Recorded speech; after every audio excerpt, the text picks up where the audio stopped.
Everybody, how you all doing? I feel like I haven't been here for some time, but yes, Purple Pulp, we are living in great geopolitical times. Yeah, definitely. So there is a lot of. How do you guys feel about these things that had unfolded in the Oval Room between Zelensky and Trump? I actually want to talk about things that I find interesting as well, which is, first of all, I don't remember anything like that happening.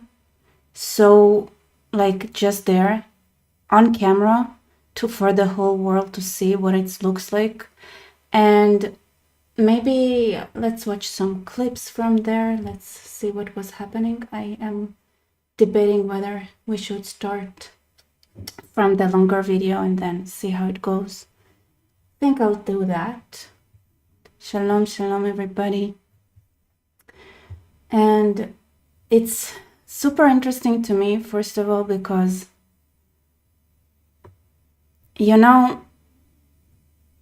there is some trust in the public when there is this kind of decision to actually put things out there. So it's like somebody tells Zelensky is a clown. Why pay? Zelensky was the real adult in the room. So here's what I think personally. If I hadn't known Zelensky and heard stories about him from, for a while now, then I would have been, like Zelensky went there and maybe I could have bought into the idea that it was some sort of a genius move by Zelensky to actually get everything, finally get like proper support for Ukraine and finally have, just say it out there, we are not getting any guarantees for our securities in our security. Whatever we had signed was not worth the paper it was signed on, and we need to have real security guarantees, and let's have the discussion open, and those things are happening behind the scenes. I talked to Macron, I was with England, France, the whole Germany, United States, the whole effing world, and still look at us like fighting for the whole of Europe, and there is no real support. That's a nice narrative, cute narrative. I like that narrative. I would actually would have loved to believe it, right? But Zelensky is an idiot. He had proved himself to be an idiot in every turn he could. He was elected on the premise that he would bring peace, that he would have this agreement with Russia, right? He got the vast majority of the Ukrainian vote because he promised there would be some sort of agreement and settlement with Russia. He then went ahead to his woke agenda lords, and they told him, what are you doing? We're going to support you. You have to get your territories back that you had lost to Russia. Don't compromise. Boris Johnson, I've heard, made those promises when Zelensky. And instead of Zelensky didn't tell him, hey, Europeans, your promises worth absolutely nothing. If I just went to the books and read, I don't know if he reads, I don't think he does, but if he went and just saw the protocols and the way that the West usually makes promises, you'd see that, think about Poland, right? Or whatever, Czechoslovakia, but also recently, the whole way that Europe and the US has been treating Israel, a country that many think are in the same position as Ukraine, which is absolutely not true, because I'm gonna go back to that, because that I heard a lot of. Oh, can't you say that Ukraine and Israel are in the same position? No. And I'll get back to that in a moment and explain. Anyway, so those, you know, wokesters, woke zombies, they were like, yeah, go fight Russia, I'm gonna support you. And they've been sending crumbs ever since. Zelensky, of course, since then saw a lot of things that made him hate Russia, probably justifyingly so. And, you know, now he... Okay, so I don't know if you guys ever been into like a fight before, or situations where you were like, I did Thai boxing for some time. When you're in a fight, your mind is wired differently, and then after some time you look back and like, who was that? Like, so, you know, you get into this mindset as well.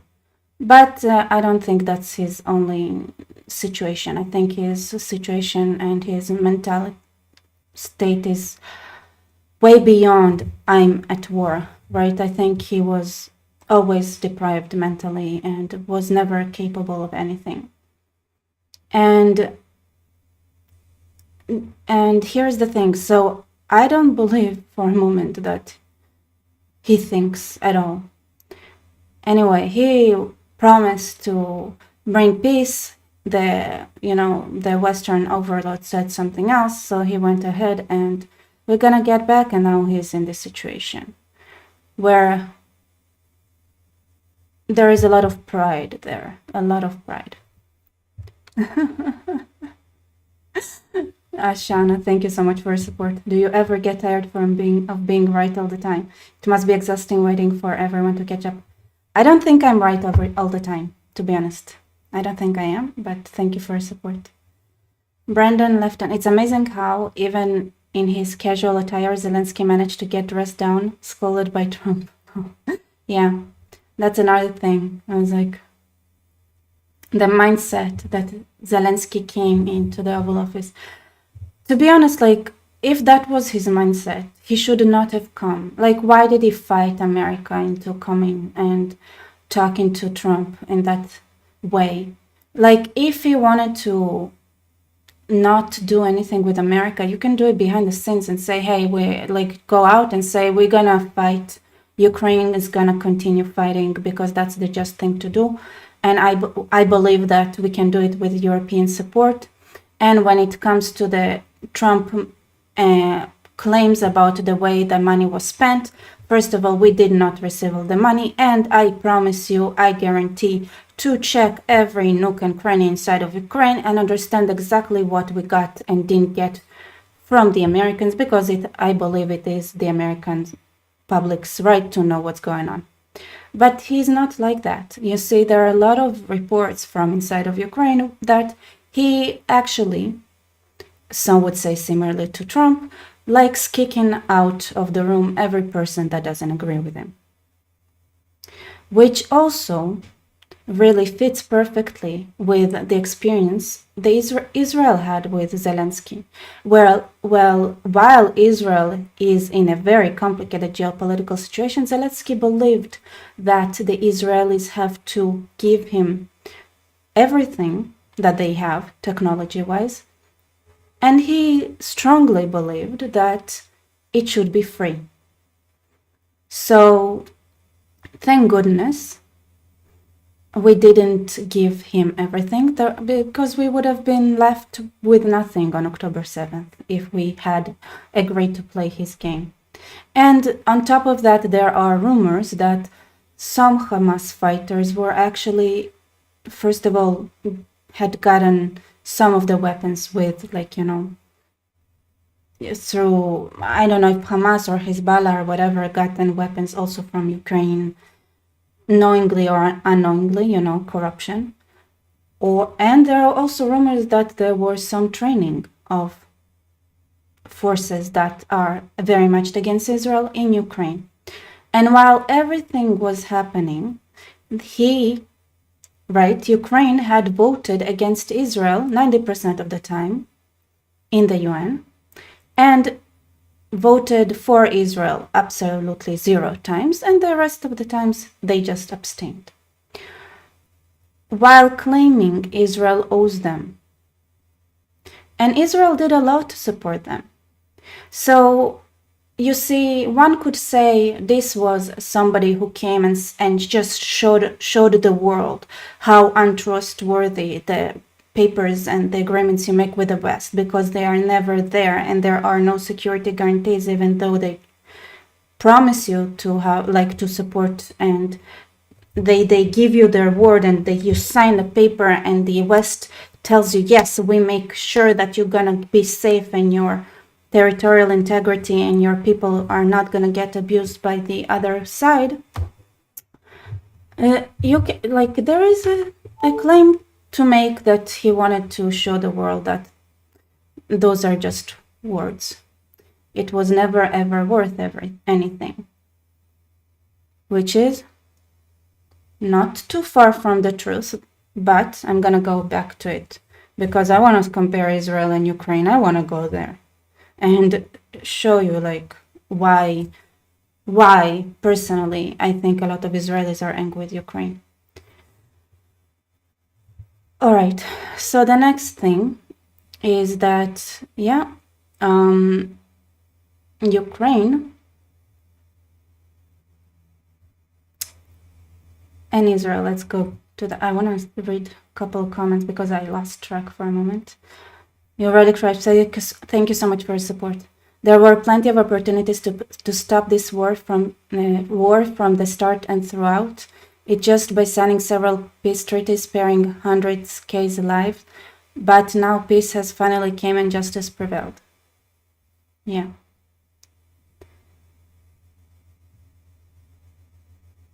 Most Israelis are pro-Ukraine. No, most Israelis are pro-Ukraine, but that doesn't mean that they are not angry with Ukraine.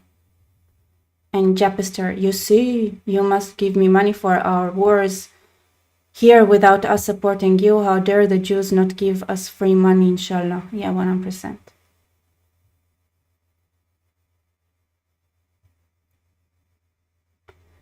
All right.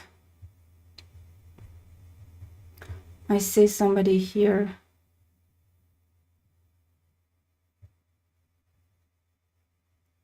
Okay, so let us compare the United States, Israel and Ukraine. You see, the interesting part about this whole conversation to me, when it comes to Ukraine, is how much there is emphasis on outside forces. So everybody talks about how evil Russia is and how much the West is not supporting Ukraine enough. Oh my God. Can I just, I don't know if I can even start describing how jealous I am. Can you imagine the same kind of conversation around Israel? About how much the West doesn't support Israel enough? And how crazy our opposition is? Yes, that's true. We know that. We 100% know that. And yet, October 7th happened, and the whole world went outside and started screaming that gas the Jews. Ukraine, which is supposed to be on the same side as us, voted against us every time they could. And the United States had not, like, you know, to Ukraine, they said they're going to send billions of dollars, that they sent some of it, and they didn't send, like, good enough weaponry. To Israel, they did not send weapons Israel paid for, fairly and squarely. And Israel is also fighting for the whole world against a force that is. Now let's compare them, all right? Ukraine, right? So the war started in 2022. Guess what? At least a million Ukrainians ran to Russia. So Ukrainian refugees did not only run to the West when they fled Ukraine, and more than a million or so, like from what I've seen, at least a million, ran into Russia, ran and looked for cover in Russia. Now, can you imagine when Israel on October 7th was attacked, Israelis running to Arab countries or Gaza to look for shelter. Could you imagine that? Not even, not even Israeli Arabs could hope to do that. Maybe Jordan, maybe Israeli Arabs could run into Jordan or Egypt and ask for like help there. But risky, I would say, very risky. So just looking at that, right? Can you, like, this incredible privilege, like, I cannot say it in any other way. What do you think would happen to Jews who would run and look for shelter in Arab land? What would happen to them? Is it an option? No, Israel and Ukraine are not facing the same situation on the most basic level. Second, how many Arabs are there who actively act against Israel and, the Jewish nation? So let's be generous, okay? If we're being generous, very generous, let's say that the forces fighting for Israel are at most 20 million.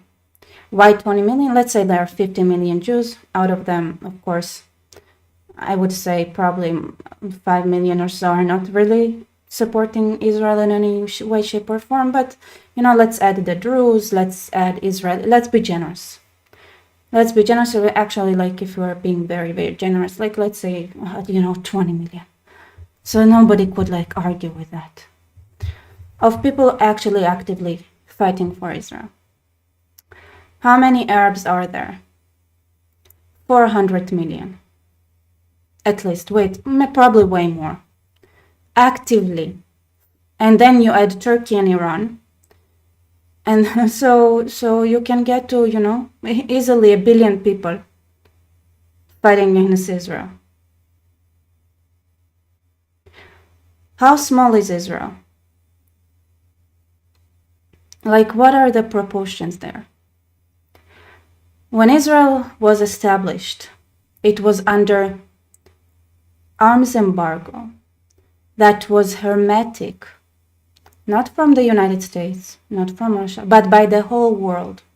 The whole world had agreed not to send weapons to Israel, which, let me translate it for you. The Arabs had a way to get weapons. Israel did not. Israel had to find very, very creative ways of getting any kind of ammunition to fight an existential war, where the stated goal was not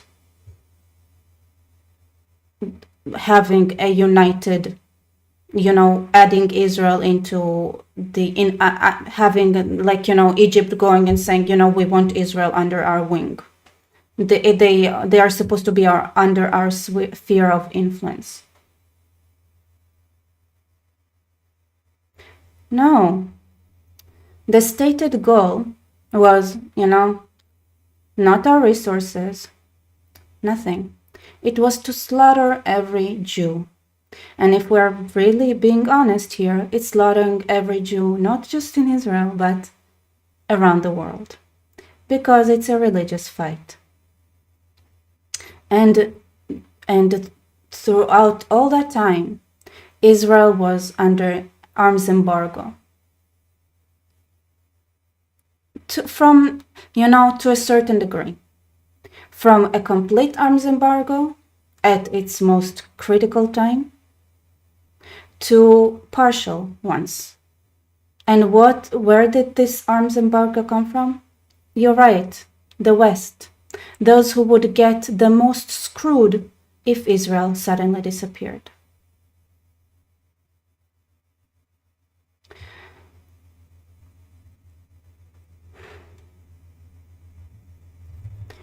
So what did we Israelis do? Did you ever see Netanyahu act the way Zelensky did?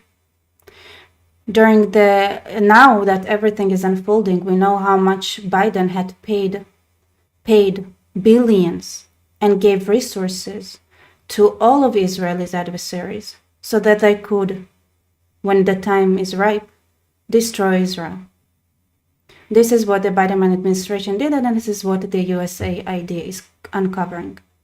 At the same time, Zelensky is still getting weapons, right? Because Trump signed like a 2-year more of support or so, has the entire support of Europe, and they are, and let's talk about the numbers. Ukraine versus Russia is not 100 times more Russians coming to fight Ukraine. No, actually a lot of Russians were actually pro-Ukraine as well. So we are talking about like at most, you have 3 times more than Russians than Ukrainians. Versus Israelis,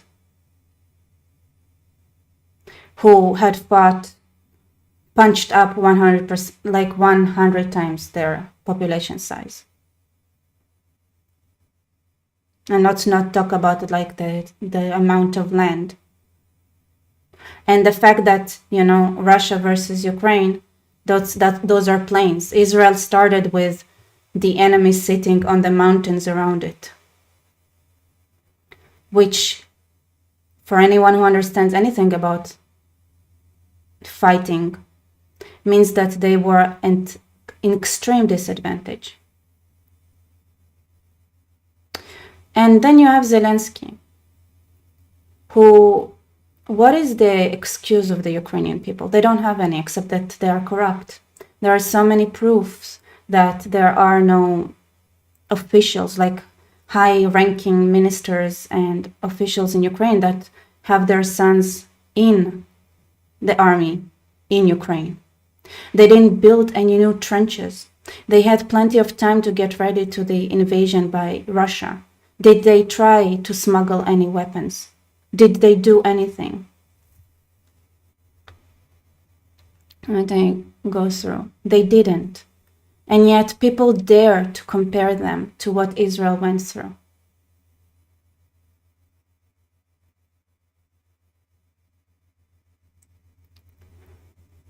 Look how Netanyahu had conducted himself in front of Obama.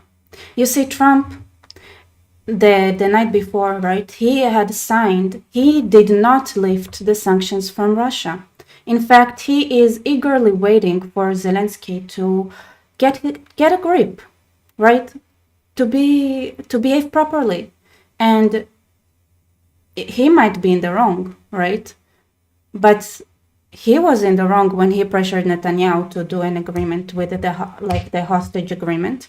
And then you had this amazing cacophony coming out of Gaza with them parading babies' bodies around and cheering, where Trump was like, destroy them, destroy them. Because, oh my God, that put him in a bad light. So Zelensky could have played along with America and let Russia ruin it. If Russia is so bad, then they're gonna ruin it. Let them be the bad guys. How many times did Israel succumb to American pressure, even though they got nothing for it? Absolutely nothing, most of the time. But they understood, like, you know, we can fight the whole Muslim world, but probably the whole Muslim world and actively fighting also the Western world is a bit too much. So we're gonna suffer, really suffer, until the West would finally understand what we're facing. And now the West is starting to understand what Israel is facing. And that's just like scraping the...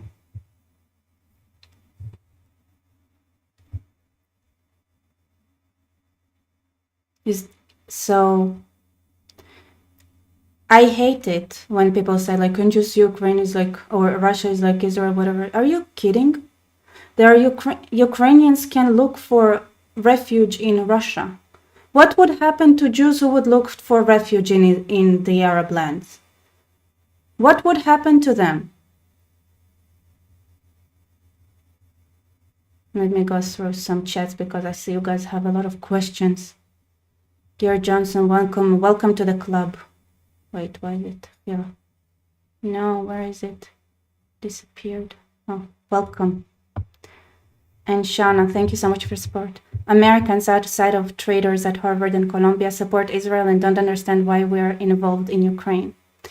At least that's why Batia Ugar Sergan says, and I trust her data.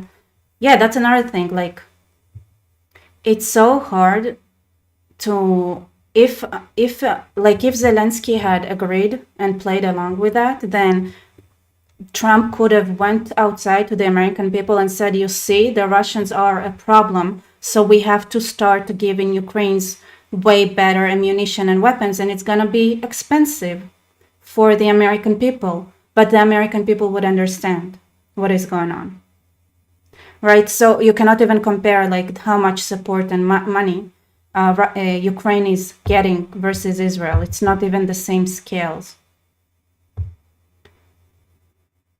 And yet, like, can you imagine like an Israeli representative like acting that way? Like, Netanyahu dealt with Obama. Obama was a Muslim Brotherhood representative in the White House. And yet we survived. And why did we survive? Because Israel had done whatever it could to survive. Everything. Domestic, like, this is a small country. And yet people here found like amazingly creative ways to get something to protect themselves. So you're saying Ukraine could not have done it? They could not do it between 2014 and 2020? They could not do it after 22 to now? In 3 years? Develop news like what?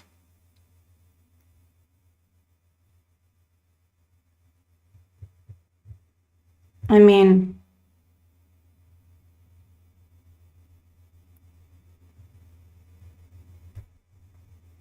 I don't think you can compare them. I really don't. All right, I kind of want to go through some of the videos here, so let me go and let's see how it unfolded.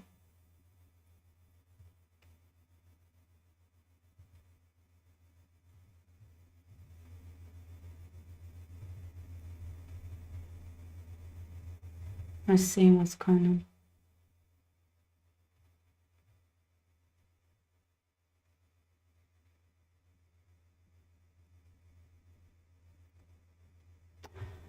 Yeah.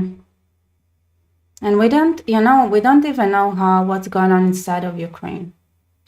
To be honest, like what I think is that Zelensky seems to be so stupid that I would not be surprised if he doesn't know what's going on in his own country.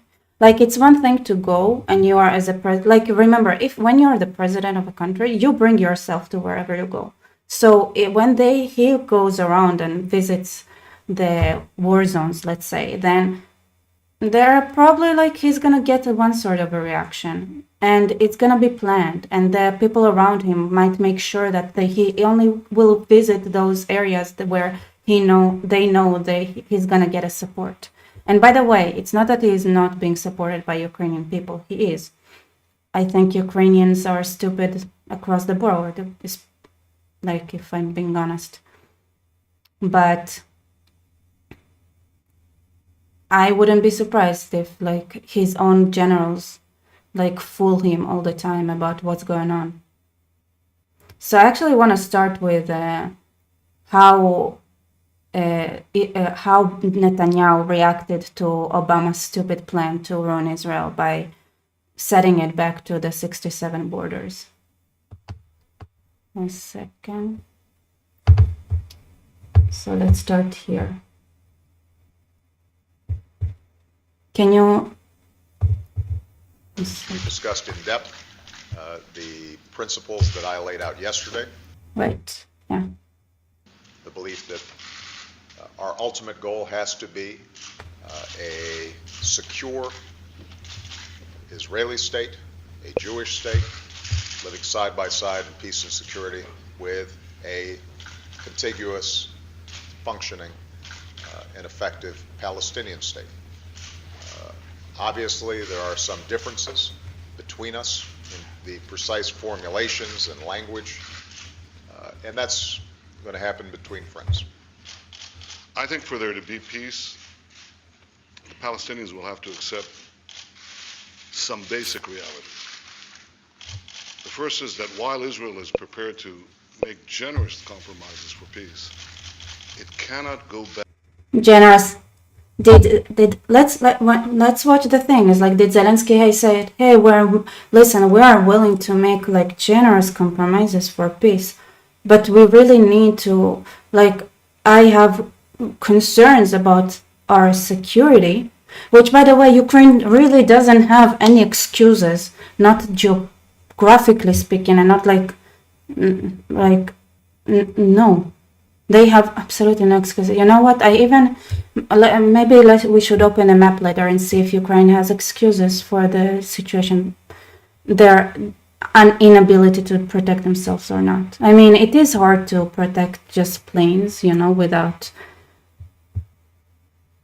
But back to the 1967 lines, because these lines are indefensible, because they don't take into account certain changes that have taken place on the ground, demographic changes that have taken place over the last 44 years.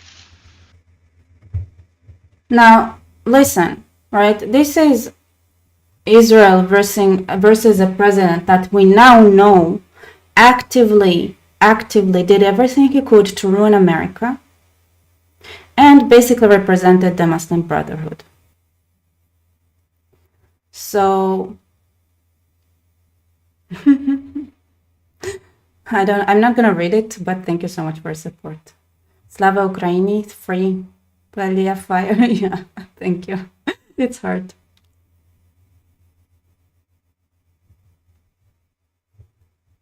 So I cannot wait to see how much it's gonna be discovered about Obama's sitting the seat to ruin America, to be honest. Okay, now we have Zelensky in the White House. Even after the war, we need our nation to be calm, that we are secure. So that's why. Very well. We had a little negotiation spat, but that worked out great. I think for both countries, I think for the world, actually, beyond both countries. And we have something that is a very fair deal. And we look forward to getting in and digging.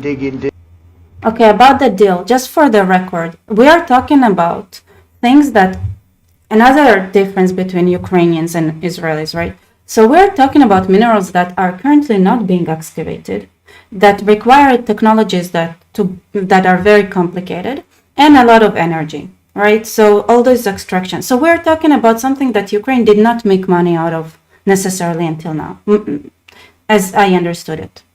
So we're talking about some future endeavor that the United States, and yet we're talking like people are pretending like it's gonna send off like Zelensky would sell off Ukraine if he makes this deal. We're talking about like counting money that we don't know how much money there is there, right? Like there is estimation of certain minerals to exist in Ukraine.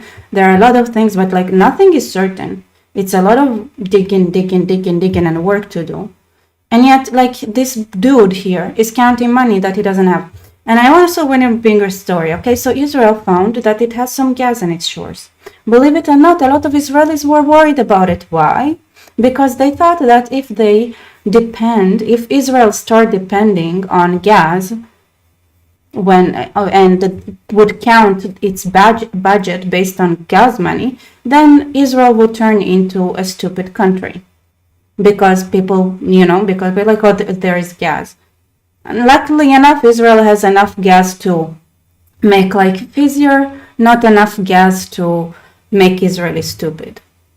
And this is a real concern. It's really sad. Or like, like, oh, gas, why? Like, and also like the environmentalists and stuff like that. But so we're talking about money we don't know exists, and yet he counts it. Digging and working and getting some of the rare earth, but it means we're going to be inside, and it's a big commitment from the United States, and we appreciate working with you very much, and we will continue to do that. We have had some very good discussions with Russia. I spoke with... Here is another thing I want to mention. People talking about, like, is it okay that he wore that? Is it not okay? He completely ignored the American protocol. You're not supposed to come to a wedding wearing a pajama. Like, okay, imagine this. I have a cousin, right? My cousin, she had a wedding a year ago, maybe. No, like almost a year. No, less than a year. Whatever, she had a wedding. And she loves luxury. And I'm her cousin. If I had shown up at her wedding wearing jeans and t-shirt, as fancy as they might be, the most fancy jeans and most fancy t-shirt, I don't think she would have ever spoken to me again, honestly speaking. Like, that shows disrespect. I know my cousin. I know how important those things are to her. Like, it's important. Like, she loves luxury. She wants to feel like a princess. And a princess would not have a guest that is her cousin that would wear jeans. And in fact, you know what? I think nobody that came to this wedding was wearing anything but the most beautiful gowns, because they understood that they love the people that they are attending, or they want to show respect.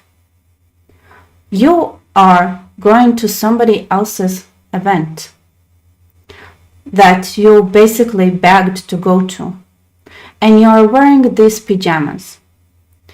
Oh my God. If you went that with, like, Zelensky could have not even entered my cousin's wedding wearing that. Like, she would have been super upset about it. And rightfully so. That's her day. That's her event. If it's like, whatever. So, and that is not even the only protocol that they had broken. And do you understand, like, Americans care about those things. They care. And also, Zelensky doesn't speak English good enough to speak English. And not only that does he not speak English in a high level and on a high enough level, which is pretty apparent when you can later see that he answers in a way that shows that he clearly didn't understand what people are saying. He also doesn't understand American nuances. He speaks American the way people speak in Russia, directly, super directly. Like, with Trump, next to Trump, it somehow, see, Trump doesn't speak like a normal American. He is super direct, right? So to compare to any American, this is something that is shocking to a lot of Americans, the way Trump speaks, like, super directly. But compared to Russia and Ukraine, Trump is not so direct, believe it or not. And yet, Zelensky here does not understand that not only, like, this person in front of him, he is an outlier, and yet, and not that he's an outlier, like, because he's an outlier, your version is even way more extreme on how you're supposed to communicate. So that's also disrespecting the American people. Like, you don't understand, you don't know to speak the language, you don't understand the nuances. And then there is a reason, like, Putin speaks English, believe it or not. And yet he never speaks English. He always speaks Russian and brings a translator. Because there are things that you need to understand about the culture that you are interacting with. And you cannot just speak the same way you do in a different language. You just cannot. It creates conflict. It's like the easiest way to create conflict. So He disrespects America in the most fundamental level. President Putin, and we're going to try and bring this to a close. It's something that you want and that he wants. We have to negotiate a deal, but we've started the confines of a deal, and I think something can happen. The big thing is the number of soldiers, mostly at this point, but soldiers being killed. You're losing thousands of soldiers. So on both sides, we're losing a lot of soldiers, and we want to see it stop, and we want to see the money get put to different kinds of use, like rebuilding, and we're going to be working very hard, but we've had a lot of very good conversations. I will say until we came along, the Biden administration didn't speak to Russia whatsoever. They didn't speak to anybody. They just allowed this to continue. And I will say that, I'll say in front of you, you've heard me say it 1,000 times, if I were president, this war would have never happened. We would have had a deal negotiated for you without having to go through what you've gone through. Skip a little bit of the Trump has to flatter himself, kind of. By the way, he's not wrong. Like Trump did start sending proper weapons to Ukraine, and if Netanyahu, when he spoke to the Congress, something that Kamala had decided not to attend when he was invited, take time to thank so much President Biden, while knowing perfectly well that he's withholding weapons that Israel paid for and supplying weapons to Hamas and Israel's enemy. He still stood there and understood that he needs to thank President Biden, the zombie, and his minions that are terrorists. But your soldiers have been unbelievably brave. We've given them great equipment, but somebody has to use the equipment. They've been unbelievably brave, and we give them great credit. This was supposed to be over very quickly, and here we are 3 years later. So I give tremendous credit to your generals and your soldiers and yourself, in the sense that it's been very hard fighting, very tough fighting. They're great fighters, and you have to be very proud of them from that standpoint. But now we want to get it over with. It's enough, right? We want to get it over with. So it's an honor to have you here. Thank you very much for coming. We're going to sign the agreement at the conference in the East Room in a little while, right after lunch. Yeah, I'm gonna skip a little bit to about here, I think.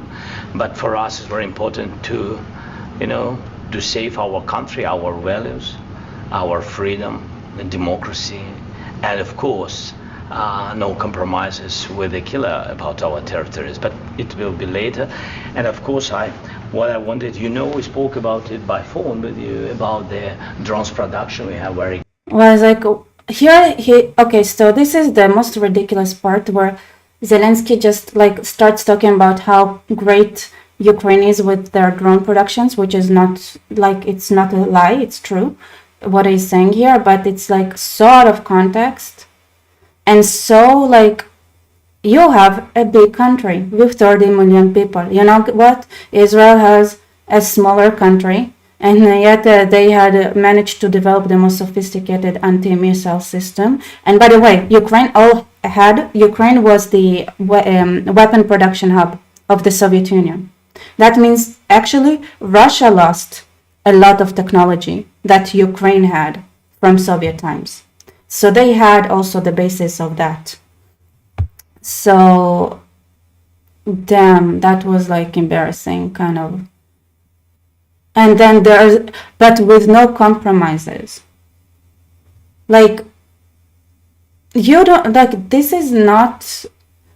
this is really breaking the protocol, for sure, for how you interact with the West, which also shows, can you imagine, Israelis going and say, we will not compromise? You know what, in a sense, maybe this is the point where I say, you know what, idiot, 100% idiot. But looking at that reaction, right, maybe Israel should start also understanding that it's time to put things the way they are and say, listen, we cannot compromise on this and that. Obviously, like, but I don't know, because I don't know.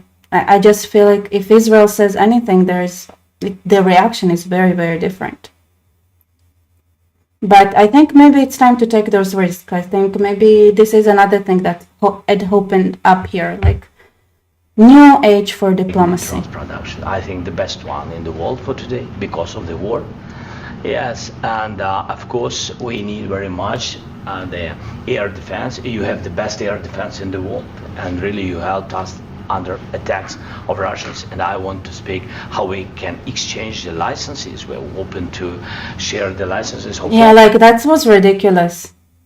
Like you cannot compare drone technology to anti-missile technology. And it's like, oh, we can exchange the data. It's like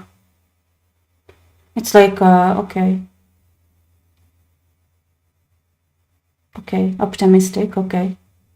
All our drones with you, of course, with the United States, and we need. Here, I think I have like timestamps here, so let me check them real quick. But where the interesting parts are. Let me read some comments as I open it up. All right, here, Zelensky, Ayatollah Khamenei, thank you so much for your support.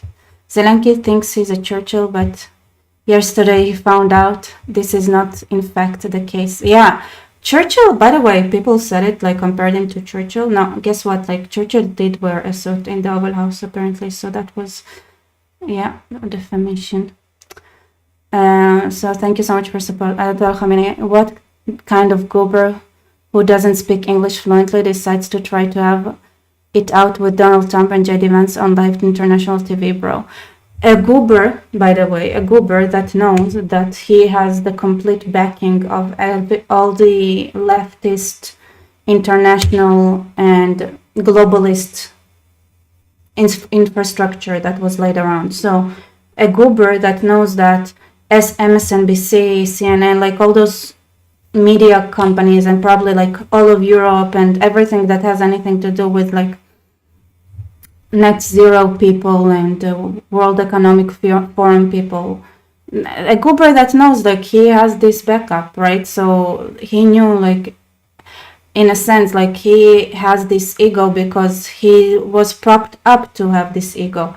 He was elected under the pretense of he's gonna bring peace to Ukraine, right? So he was ready to, you know, give up and just give whatever Europe, like, but then he's, for years now, you know, he was propped up by the globalist agenda, whereas like, we're with you. So he's, you can see, like, his ego grew and grew and grew, and he did not update himself to the shift in general.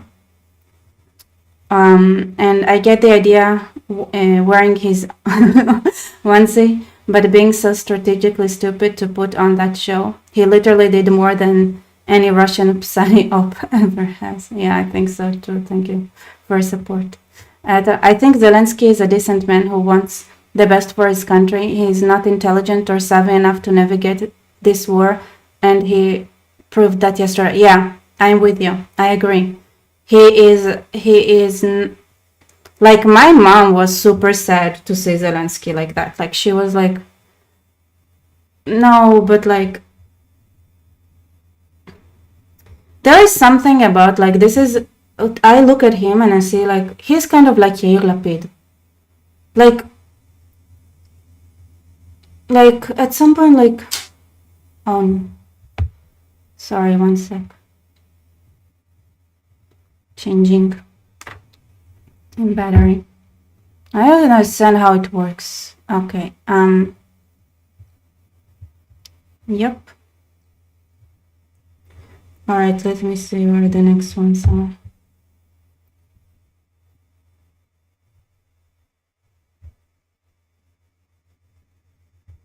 Alright, whatever. Just keep. There, and that's so they don't eat. They beat them, and they, you know, so they do a lot of. I think this is interesting. Can I know?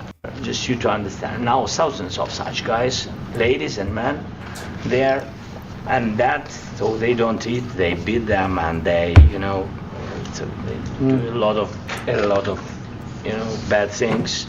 So out of, even during the war, there are rules. Everybody knows there are rules during the war.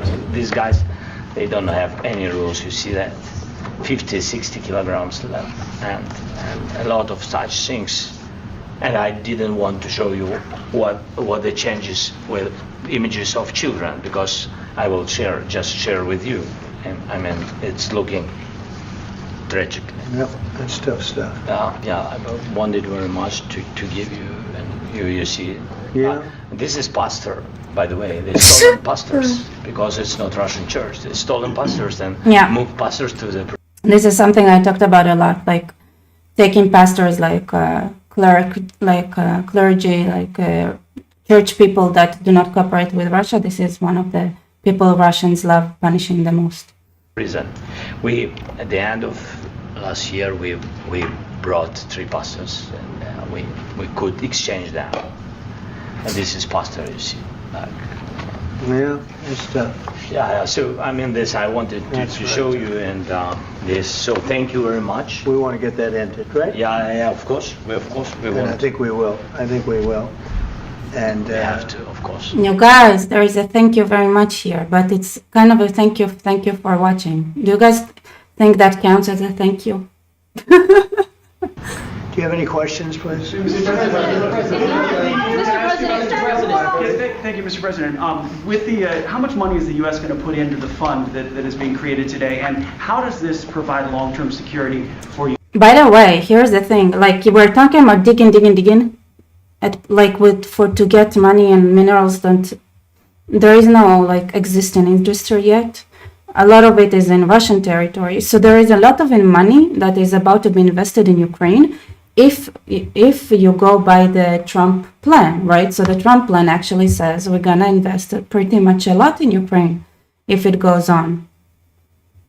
And yet, oh, by the way, here's the thing, another thing that I saw somebody pointing out. So in the sitting order, you're supposed to sit in a way that the person in front of you is on the same level. And apparently this dude here is some unknown persona, and he's sitting across JD Vance, which really means that they are disrespecting JD Vance by not putting somebody who is in equally high position next to him.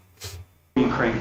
Well, we don't know exactly how much, because we're going to be putting some money in a fund that we're going to get from the raw earth that we're going to be taking. You see, it's uncertain money. Trump here really came to place to help Zelensky, really did. It's in some unknown money, and he says that, and all Zelensky had to do just show that Russia is the bad guy. It's, you know what, when it's easiest to say that people are the bad guys, have you seen the way people talk about Gaza since the ceasefire, since the hostage release bullshit deal began? It completely, I think more than anything, when they say this ridiculous ceremonies, the more than anything, had they exposed themselves to be complete savages, and suddenly they're all fat and happy and celebrating. So all the genocide claims, all the starvation claims, videos oh, we won, we have so much here, we will do it 1,000 times again, we would endure, we don't care, we do it, suddenly all those talks from Gaza, all the truth, at the fog of war, it's really hard to understand what's going on. And here's something I've noticed as well. The Americans, maybe because the intelligence in America was also woke infested, I don't know if Trump and JD Vance trust the sources and the information, or if there is a real lack of understanding what's going on in the ground between Russia and Ukraine.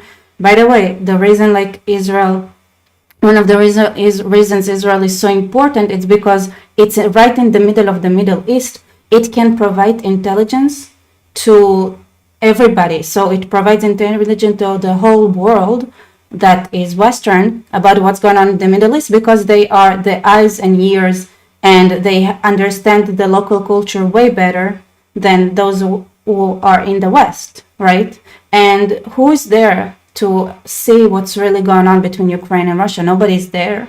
And we don't know if those sources could be trusted, and nothing is trusted. Like, it's so hard to understand what's going on there. Just think about do you understand what's going on in Sudan? Do you understand what's going on in Afghanistan right now? Like, there are places where it's so hard to understand what's going on because you have no trusted sources, and it's really hard to collect intelligence that way. Israel is a 100% trusted source when it comes to the whole Middle East, and this is the go-to when people want to understand like what's going on in the Middle East, so they go to Israel. Like, with all due respect, like, Israeli culture is closest to Arab culture that you would have. So suddenly, like, you had that, like, Trump pushed this, right? He wanted to have this I'm bringing peace persona. And you know what? It was a good play. Like, it's a 4D chess, like people are saying. Suddenly everybody sees like the monsters that the Gazans are, like all of them are. So we're gonna have a completely different kind of conversation. Like, I agree. Like, you know, at some point you need to understand, like, if with everything that was happening, the fog of war did not allow people to understand like how awful they are, then peace would. And by the way, that is the same with Clinton and everybody. And Trump, the first term, he insisted for several years to have some sort of like agreement with the Palestinians until you meet them. And what does Netanyahu do? Does Israel do? It's like, you know what? We know those are savages. We know that no matter how much we're gonna compromise, they're gonna reveal themselves to be the animals that they are. And at some point, the world would have to understand. So it's awful to look at this that way, that Israel had actually sacrificed a lot of their people and its own security. So just one day, the ground would be there to say, hey, you know, all those plans that you are proposing, we actually tried literally all of them, and nothing worked.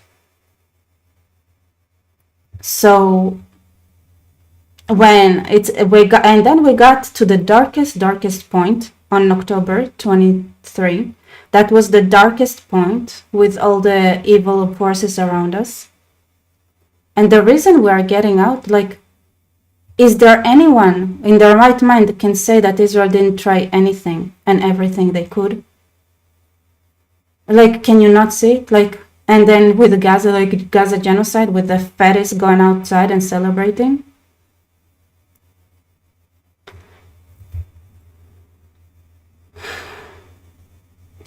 Trump is like just, and Zelensky, sweetheart, like you have zero excuses, zero. And sharing in terms of revenue, so it's going to be a lot of money will be made from the sale and from the use of raw earth. And as you know, our country doesn't have much raw earth. We have a lot of oil. See, this is like Trump is bothering the people of the United States to actually, maybe, you know, a lot of people asking us like, why are we paying money for like foreign countries? And when you compare Israel and Ukraine, you can understand, like, at least with Israel, you have an excuse that it's not even a lot of money. We don't have that excuse with Ukraine.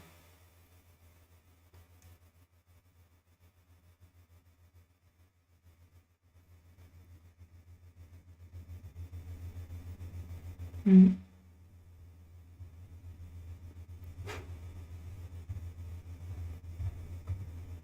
And gas, but we don't have a lot of the raw earth. And what we do have is, and we want to be able to stop it. And we want to be able also to spend money on other things. We don't want to, this is a tremendous amount of money. And what the Biden administration did was terrible. They were giving money, but he had no security on the money. Europe, as you know, gave much less money, but they had security. It was in the form of a loan. They get their money back, and we didn't. And now, at least we're protected because the American taxpayer has to be protected too. But this is an incredible agreement for Ukraine because we have a big investment in their country now, and what they have, very few people have. And we're able to really go forward with very, very high-tech things and many other things, including weaponry that we're going to use. Yeah, like it's true. But the investment money there is a lot higher, a lot higher. Okay, here is a 12th day. I'm making a joke. So. They did. They gave a lot, but they gave much less. No. Much less. No. No. Not you. No. Okay. Okay.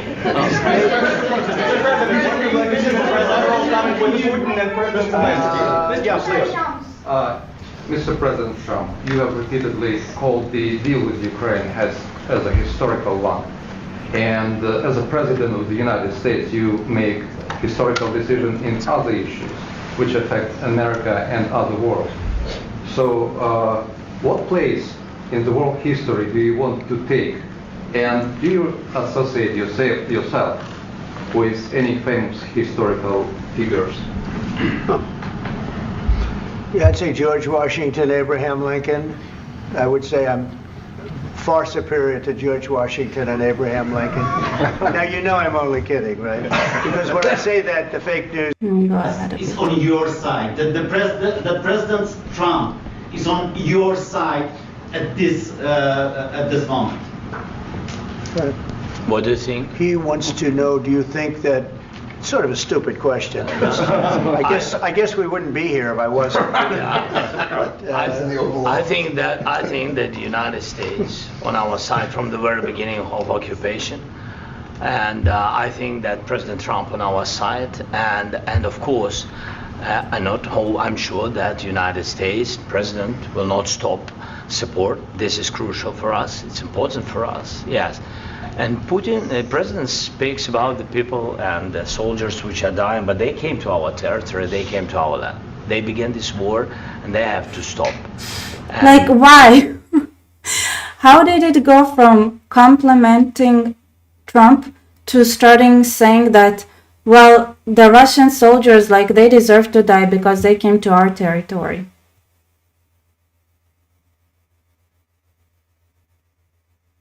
Like, did I miss anything? Is it some sort of like an amazing jump here? I'm saying, Parth, I saying. In India, Bharat, it is unspoken thing to say West Asia and not Middle East. We see people in India say Middle East as wanting Wahhabism to continue. I don't understand exactly what's going on, but thank you so for support.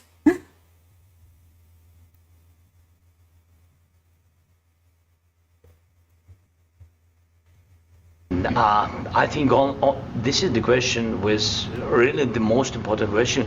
Can President Trump, I hope yes, with some other allies, to stop Putin withdraw these enemies, our... Like, look, he had to take a huge breath in right now.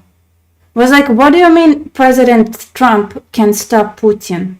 President Trump is the one that has the least, like, benefits the least out of all your webcons friend, you know, like all the wokist friends that you have. Like, he benefits the least.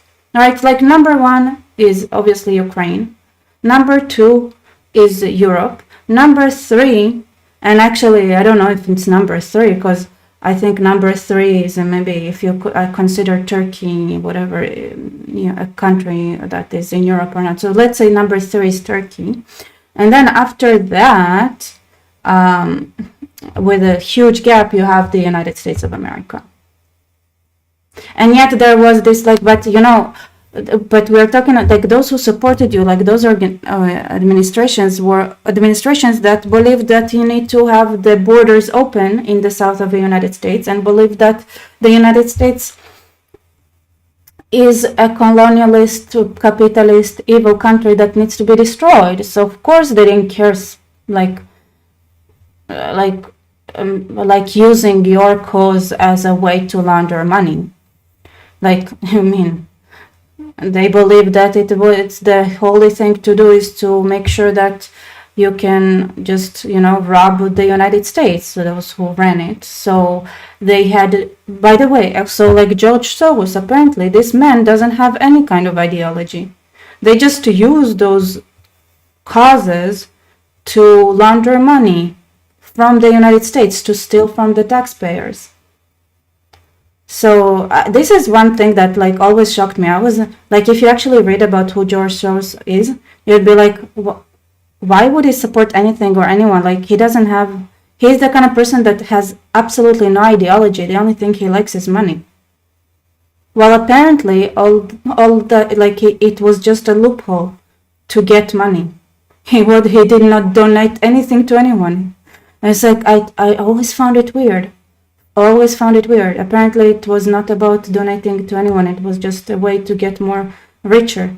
And it's like, okay, so that fits Soros' character. If you read about him, if you ask him, like, he sold away Jews to the Nazis. You ask him about it, it's business.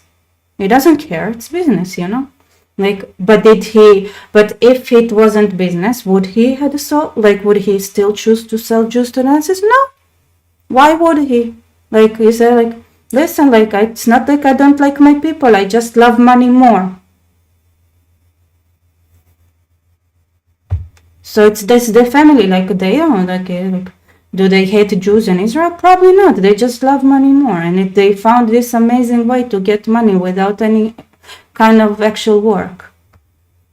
And same with Ukraine. I'm sure they used it like, why did Ukraine get nothing? Because it was embezzled. But it's an amazing cause. Like, oh my God, it's something easy to sell. People in America, right? Everybody remembers that the Soviets and the Russians are their enemies, so you just use that, and that's it. But then Trump is like, wait, but that's not American interest. But you know what? If it is the moral thing to do, let's go ahead and do that.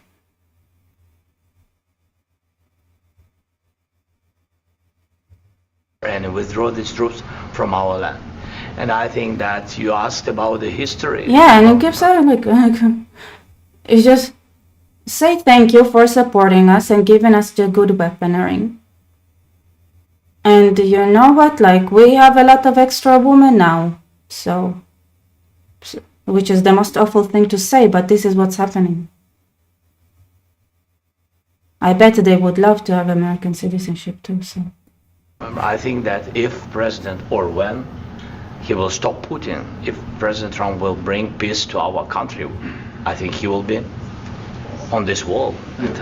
We've had like, what is this, a veiled threat or what? If Trump brings peace to our country, you little piece of shit, that's your job. Every country is supposed to protect their own country.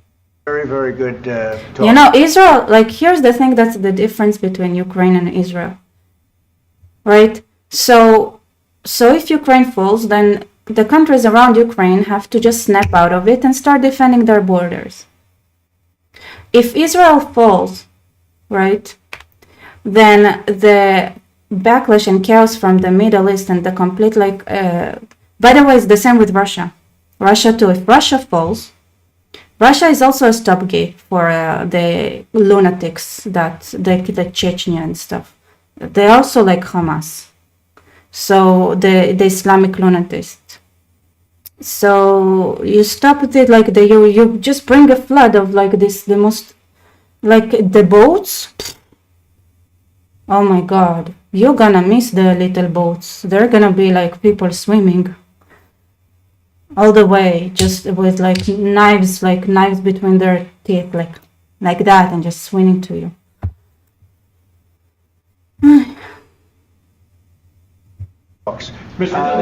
And by the way, the backlash would be so serious, it would affect like the whole world for sure. It's like military aid to Ukraine. President Zelensky just said that there would be no compromises with Vladimir Putin.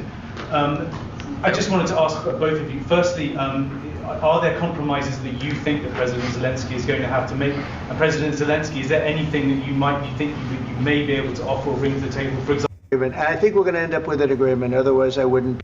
Human body It's great farmland, but there's very little protection. That's all. That's all we can do. I'm here many times. We're talking about it with Pete. Many times the only thing stopping those bullets is a human body. And in the case we're talking about, generally young human bodies are stopping a lot of bullets. It's dead level. That's why it's great farmland. It's great land. It's great farmland, but there's very little protection against the bullets that are being, and other things. Yeah. By the way, fighting in planes, like, it's really hard. But that goes both ways, right? It's not like the hills in Judea and Samaria that are looking down at Tel Aviv. We're talking about like planes on both sides. So this is why it looks like a meat grinder, which is ridiculous. Things that are being shot. Like, you would want to just have a ceasefire just to build a wall, build a wall that would make the meat grinding aspect go down like significantly right away. So all I can do is see if I can get everybody at the table and get an agreement. And I think we're going to end up with an agreement. Otherwise, I wouldn't probably be even here today. Mr. President, I've got two questions for you. You think ultimately your legacy will be the peacemaker and not the president that led this country into another war and ended foreign wars? And I've got a question. I hope it will. I mean, I hope I'm going to be remembered as a peacemaker. This would be a great thing if we could do this. I'm doing this to save lives more than anything else. I don't want to talk about security yet because I want to get the deal done. You fall into the same trap like everybody else. A million times you say it over and over. I want to get the deal done. Security is so easy. That's about 2% of the problem. I'm not worried about security. I'm worried about getting the deal done. The security is the easy part. Security is very nice. Everybody stops shooting. And now will Europe put people there? I know France is going to. I know the UK is going to. I know other countries are going to, and they happen to be right next door. We haven't committed, but we could conceivably. We have security in a different form. We'll have workers there digging, taking. That is a lot of promises. I don't know why people skip that part. I think what he's saying here is really important. In the raw earth, so that we can create a lot of great product in this country. So in that sense, you have something, but we haven't determined that yet. I will say, in speaking to France and in speaking to, and they were here, as you know, last week and just the other day, they have committed to.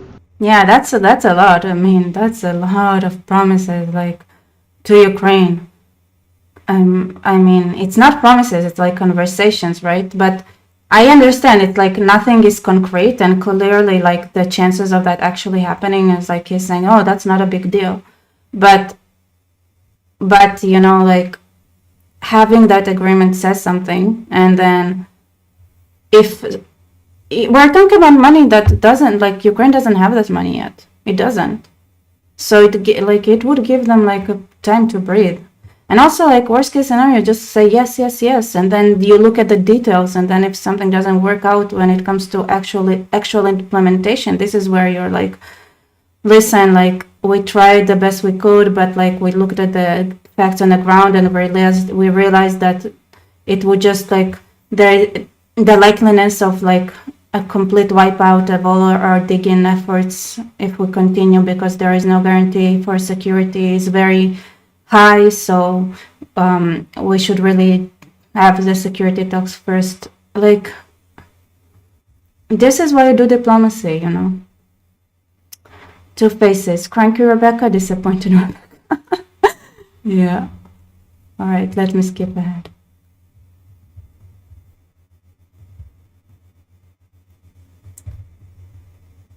But it was so clear, like, it's funny because Zelensky, listen, there is one clear, like, advantage that he has. First of all, most people are not going to watch the whole thing. And second, the wokesters had grabbed a lot of, like, the media control, so. By the way, okay, so reporters, speaking of, there was also in that room a reporter that is from Russia, that is actually was allowed in, so they probably wanted Russia to have like direct access to whatever is going on in this room as well. Okay, let me skip ahead. Share these thoughts. I think maybe with your team also, I don't know. But with all the Europeans, in media, officially and not, he always said that there is no such country, such nation, such language, and such life like Ukrainian. No, he really doesn't respect all the Ukrainians, and he wants to destroy us.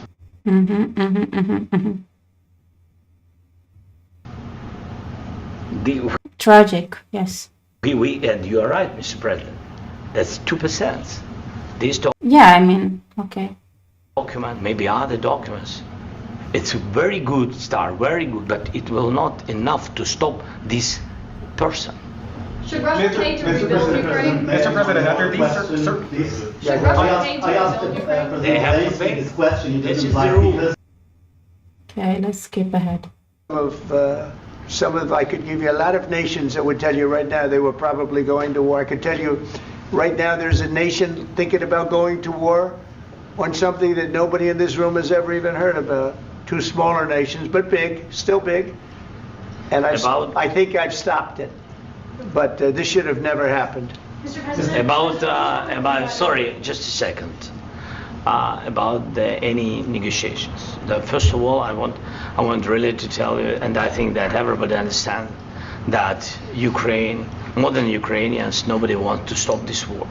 But at the future, any negotiations, it's understandable that two sides of the war, not Russia and the United States, because this is not the war between Russia and the United States. This is war of Russia against Ukraine and Ukrainian people. So these two sides will be at the will be at the negotiation table. Then of course United States, like the strongest partner of the Ukraine, and of course Europe.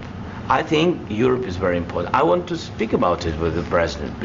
Yes, Europe is very important for us because we really defend Europe for today. All Europeans really recognize that we are defending line and they have real life and our people are dying. That's why they helped us. And also it's about the NATO.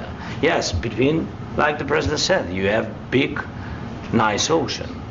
Yes, between us. That's amazing. Like, bro, yeah, you're defending Ukraine, so why you demanding anything from the US? Then go to Europe and like. But if we will not stay, Russia will go further to Baltics and to Poland, by the way. But first to the Baltics. It's understandable for them because they've been in the USSR, you know, they've been one of the republics of the USSR, and Putin wants to bring them back to his empire. It's a fact. And when he will go there, if we will not stay, you will fight.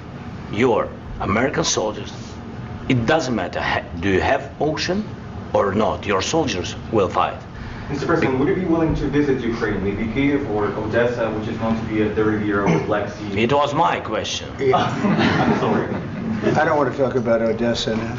Let's not talk about Odessa. I want to talk about making a deal, getting peace. We don't have to talk about Odessa, but a lot of cities have been destroyed. A lot of cities that are not recognizable. There's not a building standing. No. And a lot of things Mr. President, you have to come and to look. No. We have very good cities. Yes, a lot of things have been destroyed, but mostly cities alive and people work. And children go to school. Sometimes it's very difficult. Sometimes closer to front line, children have to go to. Listen, this is interesting because the more he says that, like the more it sounds like, you know what, like we can continue fighting, like, and Trump clearly wants to end this war. Don't meet up when you have such a difference in your perspectives. Everything he's saying is like everything is alive, everything's continuing, like the cities look great. So it gives like. If you read it the way Americans, right? If you read it from this indirect kind of communication, it's not just him saying, "Hey, it's like, listen, like they're like I don't know what he was going here Like, I don't know what he was trying to say here anyway, but it sounds like we don't need peace. We can continue war. Listen, like, we're doing great. He is not bluffing. It's true. Underground schools or online, but we live. Ukraine is fighting and Ukraine lives. This is very important. And maybe it's Putin is sharing this information that he destroyed us. No, he lost 7.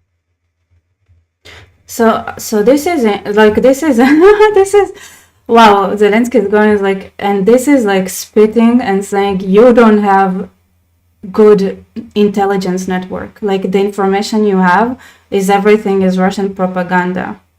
So wow, that's like interesting. This is something like I wouldn't say it like in front of the cameras, because this puts like America in jeopardy, because that first of all, if from an intelligence viewpoint, right? So that means if that is somewhat true, somewhat that they really do have like troubles collecting information when it comes to Ukraine, right? That exposes some sort of weakness when it comes to America. So it's interesting to me, like, he claims like this is Russian talking points, like America is exposing kind of like, you don't know everything, there are places you cannot reach. And that is, even though it is probably true, Americans also have a lot of trouble understanding cultures that are not theirs. It's not complete, like, it's not true enough for him to say things like that. It also, as somebody like, if intelligence networks see that, like, it paints America as weak, right? As if like, okay, we can do stuff. They would not, like, it just gives a certain impression that, like, if that, you know, it's just too risky. Like, it goes to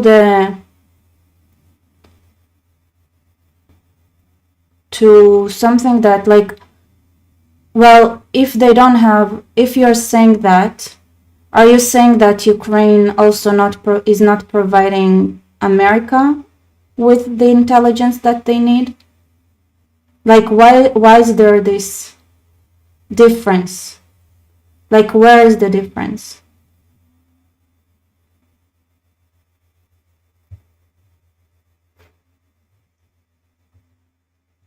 $700,000 soldiers. He lost everything.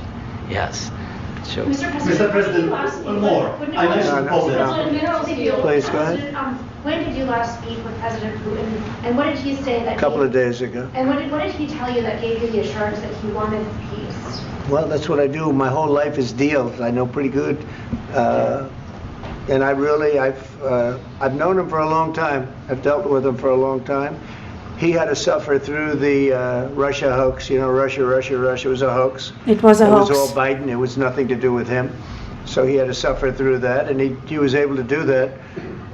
I think that he wants to make a deal, and he'd like to see it end. That's all I do. That's what I do. My whole life, that's what I do, is make deals. And I'm in the middle of a mess, because this is a real mess. It's a very dangerous one. If this doesn't get solved now, it's not going to get solved for a long time. So I hope we're going to get it solved. In the back, please. Thank you, Mr. President. Prime Minister Starmer claimed repeatedly that his government believes in free speech and was not engaged in censorship. But his country's government arrests people for memes and thought crimes, and even more worrisome is pressuring American companies to censor Americans on his behalf.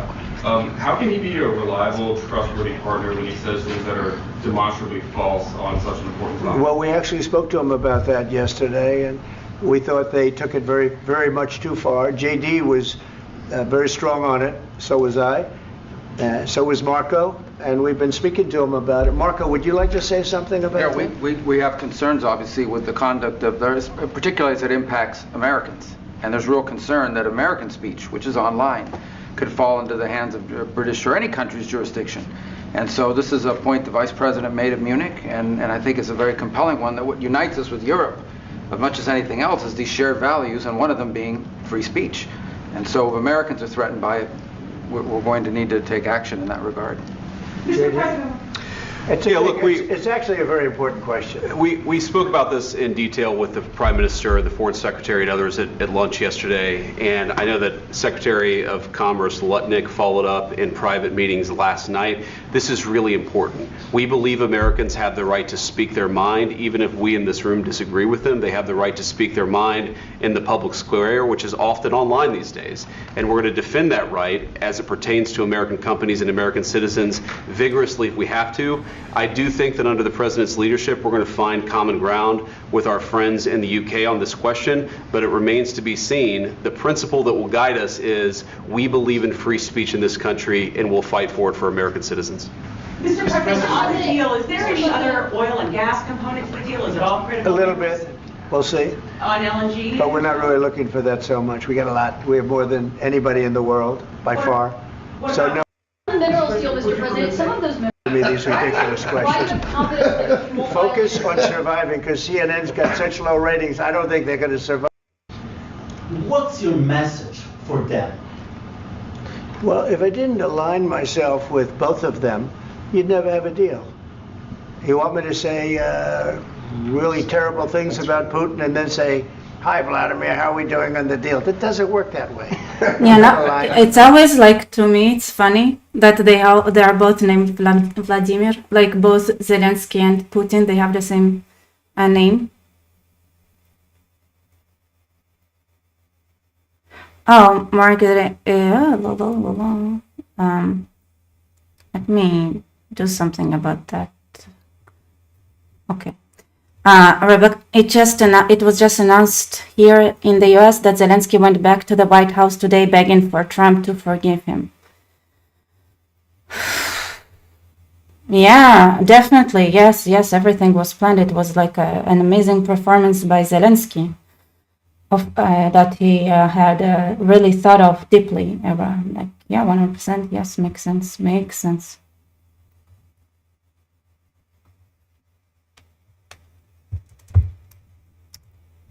Yep.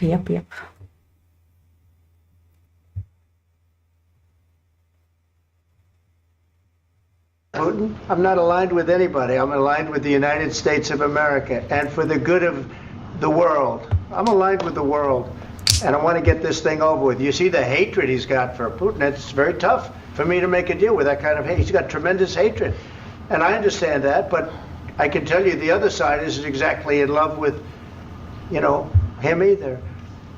So it's not a question of alignment. I have to. By the way, that's the thing. Like, Zelensky has a terrible way of communicating. He cannot communicate with people. Like, he generates antagonism with people that want to support him. Really do, like, genuinely want to support him. Like, he had put, like, Shiran Askel, like, one of our ministers, like, he put her in, like, such an uncomfortable position, and she was, like, super looking to support Ukraine and things like that by really twisting her arm in the most ugly way. Like, this person, it's a problem, like, and it's a thing, right? So people want to support Ukraine, and people and then they have to work with somebody who really has this, like, understanding of the world that is wrong, where everybody owes him something. It really is a very antagonizing. I'm aligned with the world. I want to get the thing set. I'm aligned with Europe. I want to see if we can get this thing done. You want me to be tough? I could be tougher than any human being you've ever seen. I'd be so tough. But you're never going to get a deal that way. So that's the way it goes. One is Vlad and the other Vlad. Okay, that makes sense. Vladimir and Vladimir. Huh. I only noticed now because I think you spelled the names the same in Hebrew, so I didn't really look it up. All right, one more question. Hey, I want to respond to this. So look, for 4 years in the United States of America, we had a president who stood up at press conferences and talked tough about Vladimir Putin, and then Putin invaded Ukraine and destroyed a significant chunk of the country. The path to peace and the path to prosperity is maybe engaging in diplomacy. We tried the pathway of Yeah, by the way, like the reason they got, yeah, like Putin also is not amazingly good with diplomacy either. So there is like, here's the thing, it's like maybe they're wrong. They could be wrong. Let them be wrong. Let them be wrong, and the world to see.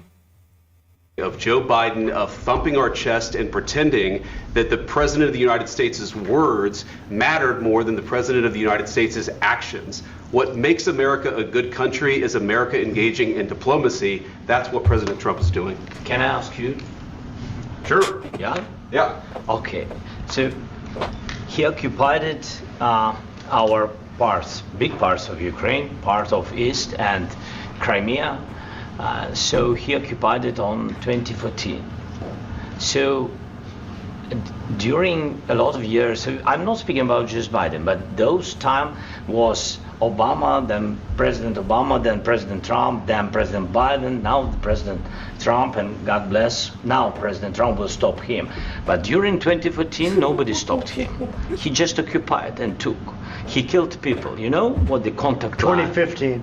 I love it that he's saying like Trump was supposed to stop him when he was in office, like, and Trump, how dare he, did not. I got cold, so I'm wearing something like, how dare Trump, when his presidency happened, he did not do his job of being the protector of Ukraine. 2014 and 2014. 2014. Yeah. So I was not here. Yeah, but that's exactly right. Yes, but during 2014 till 2022, yeah, the situation the same. The people are been dying on the contact line. Nobody stopped him. You know that we had conversations with him, a lot of conversation, my bilateral conversation, and we signed with him. Me, like a new president. In 2019, I signed with him the deal. I signed with him, Macron and Merkel, we signed ceasefire. Ceasefire. All of them told me that he... No, I'm sorry. Like, I don't get it. Like, you signed with Macron and Merkel. Go complain to Macron and Merkel. What does it have to do with Trump? Trump is kind of having a fight with Europe right now. Can't you, like, read the room? Can't you see that they're having a situationship between Europe and US right now? He will never go. We signed him with gas contract. Yes, but after that, he broken this ceasefire. He killed our people and he didn't exchange prisoners. We signed the exchange of prisoners, but he didn't do it. What kind of diplomacy, JD, you are speaking about? What do you mean? I'm talking about the kind of diplomacy that's going to end the destruction of your country. Yes, but if you Mr. President, with respect, I think it's disrespectful for you to come into the Oval Office and try to litigate this in front of the American media. Right now, you guys are going around and forcing conscripts to the front lines because you have manpower problems. You should be thanking the president for trying to... That was the most interesting part.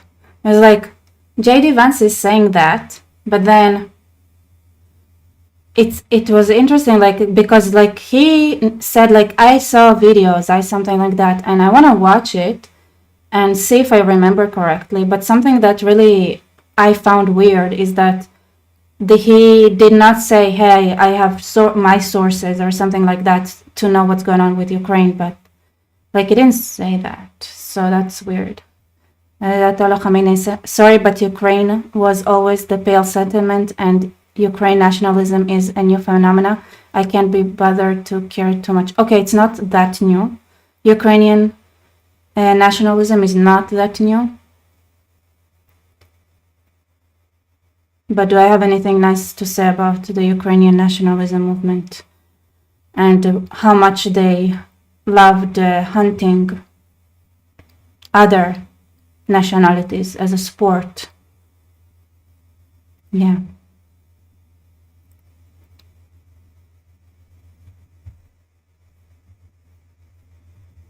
to bring it into this Have you conflict. ever been to Ukraine? Did you say what problems we have? I have been to. Come once. I've actually watched and seen the stories, and I know what happens is you bring them on a propaganda tour, Mr. President. Do you disagree that you've had problems bringing people into your military? We have problems. And do you think? So he says he bring people to propaganda tours, and I watch like the videos, and it's like, are you saying J.D. Vance, who is the Vice President of the United States, knows about the same as me about what's going on there? It's like, what? So, do they actually are they actually? And he never answered properly to that question about like this conscription problems that they're having. So why, are they coming with demands to the president and vice presidents, and at the same time withholding critical information from them about the situation they're struggling with or having? Something is weird here. I think that it's respectful to come to the Oval Office of the United States of America and attack the administration that is trying to prevent the destruction of your country. A lot of questions. Let's start from the beginning. Sure. First of all, during the war, everybody has problems. Even you, but you have nice ocean and don't feel now, but you will feel it in the future. God bless. You don't know that. God bless. You don't God know bless. that. You will not have a war. Don't tell us what we're going to feel. We're trying to solve a problem. Don't tell us what we're going to feel. I'm not telling you. Because I'm you're in no answering on this position to question. dictate that. That's exactly Remember what this. you're doing. You're in no position to dictate what we're going to feel. We're going to feel very good. You will feel influence. We're going to feel very good and very strong. You will feel influence. You're right now not in a very good position.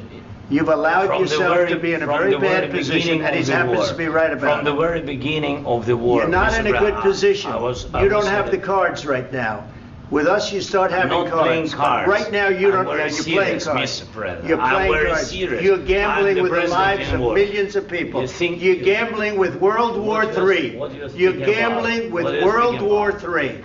And what you're doing is very disrespectful to the country, this country, that's with back all to you, respect to your far country. more than a lot of people said they respect. should have. Have you said thank you once? This A lot entire of meeting? times. No, in this Even entire meeting, today. have you said thank Even you? today. You went to Pennsylvania and campaigned for the opposition in October. Offer some words of appreciation for the United States of I love that. This is like dirty laundry kind of moment. Oh my God. So beautiful. I watched it several times already, but I love it every time. This fucking idiot.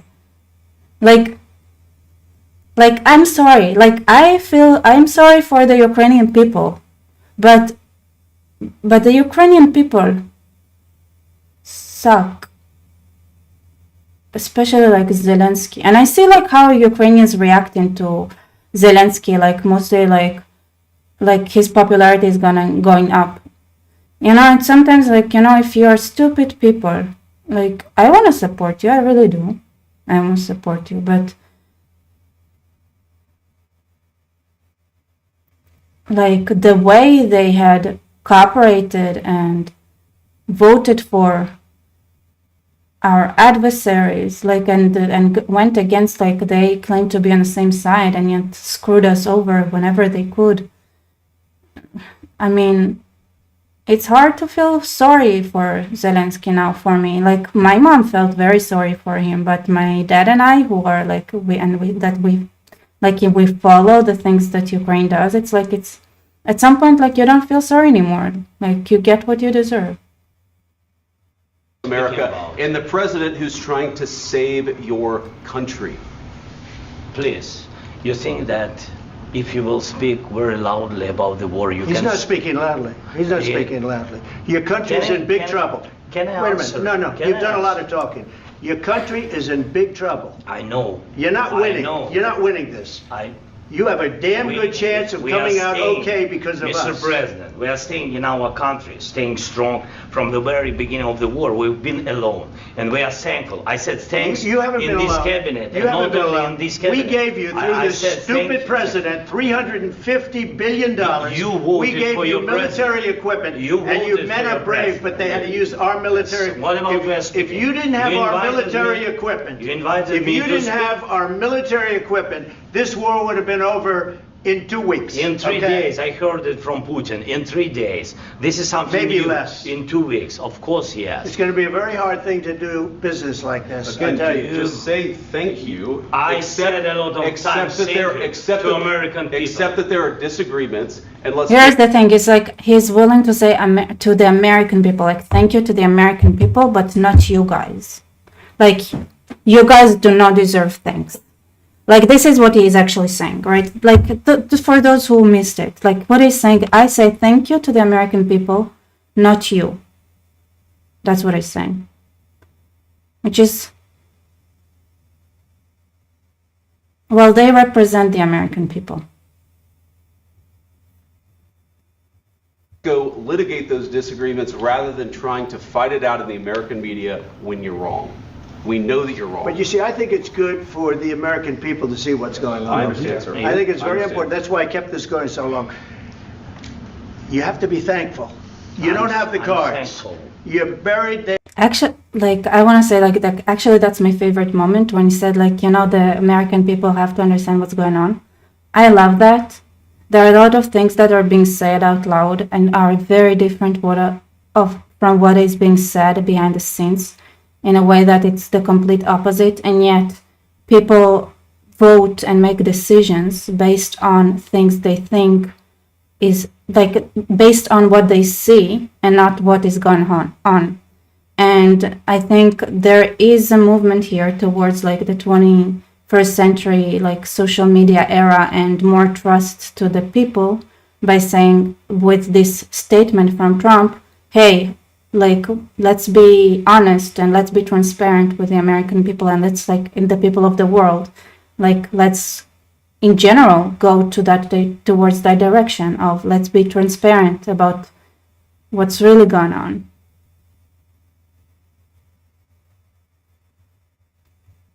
There, your people are dying. tell you You're again, running I low know. on soldiers. Don't- Listen, don't please, you're running Mr. low President. on soldiers. It would be a damn good thing. Mr. And then President. then you tell us, I don't want a ceasefire. I don't want a ceasefire. I want to go and I want this. Look, if you could get a ceasefire right now, I tell you, you take it so the bullets stop flying and your men stop getting killed. Of course, we want to stop the war. But you're saying you don't want a ceasefire. But I said to you, I want a ceasefire. with guarantees. Because you'll get a ceasefire faster than an agreement. Ask our people about ceasefire, what they think.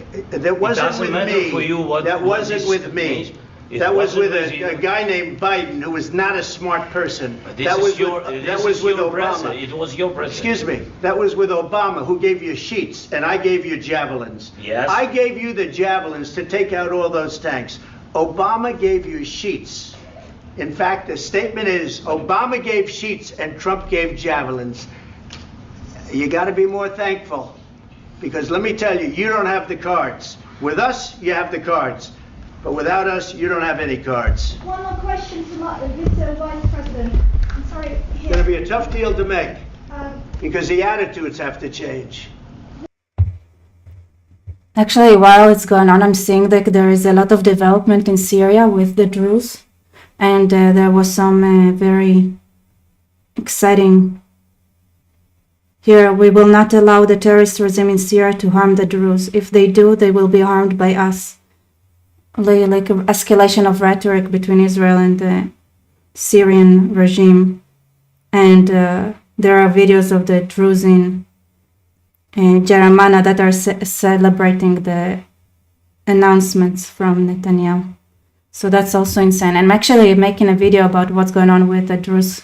But, you know, I'm just thinking now, like, I filmed all those things and there's so much more development right now. So that's exciting. Okay, let's finish that up, and I think we'll do the Druze and live about what's going on there some other day, maybe Monday.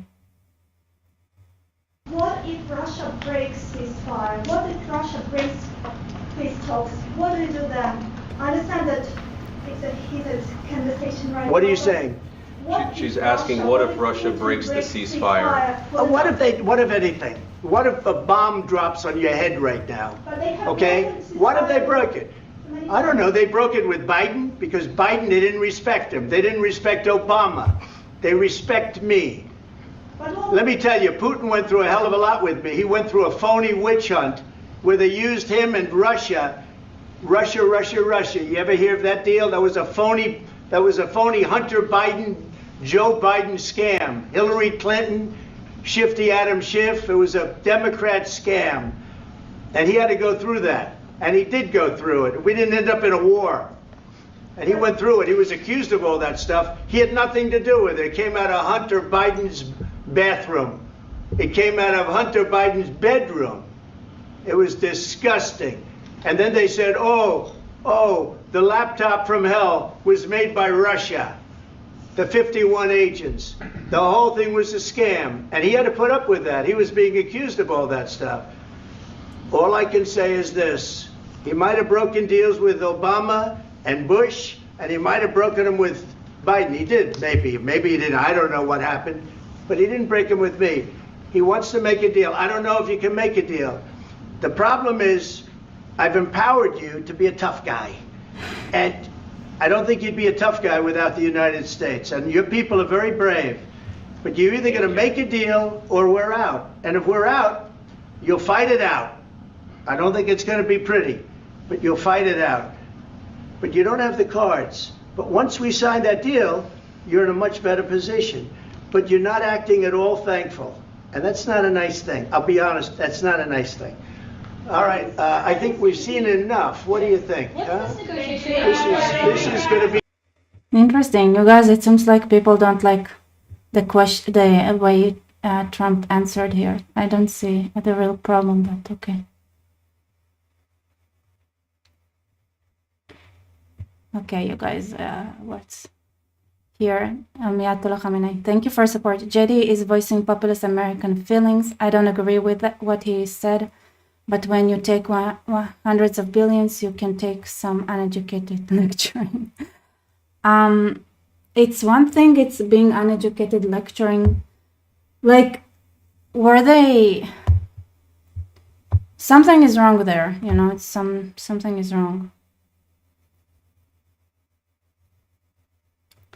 And we have our own Rhineland. We have no need for Ukraine. I see there are a lot of like questions about Turkey. I think I'm not gonna touch on that this time, but remind me later. I do want to have some conversations about Turkey as well and what's going on with that. All right, and then we have Fox interview with Zelensky, which I don't know if we want to watch. Do we not want to watch?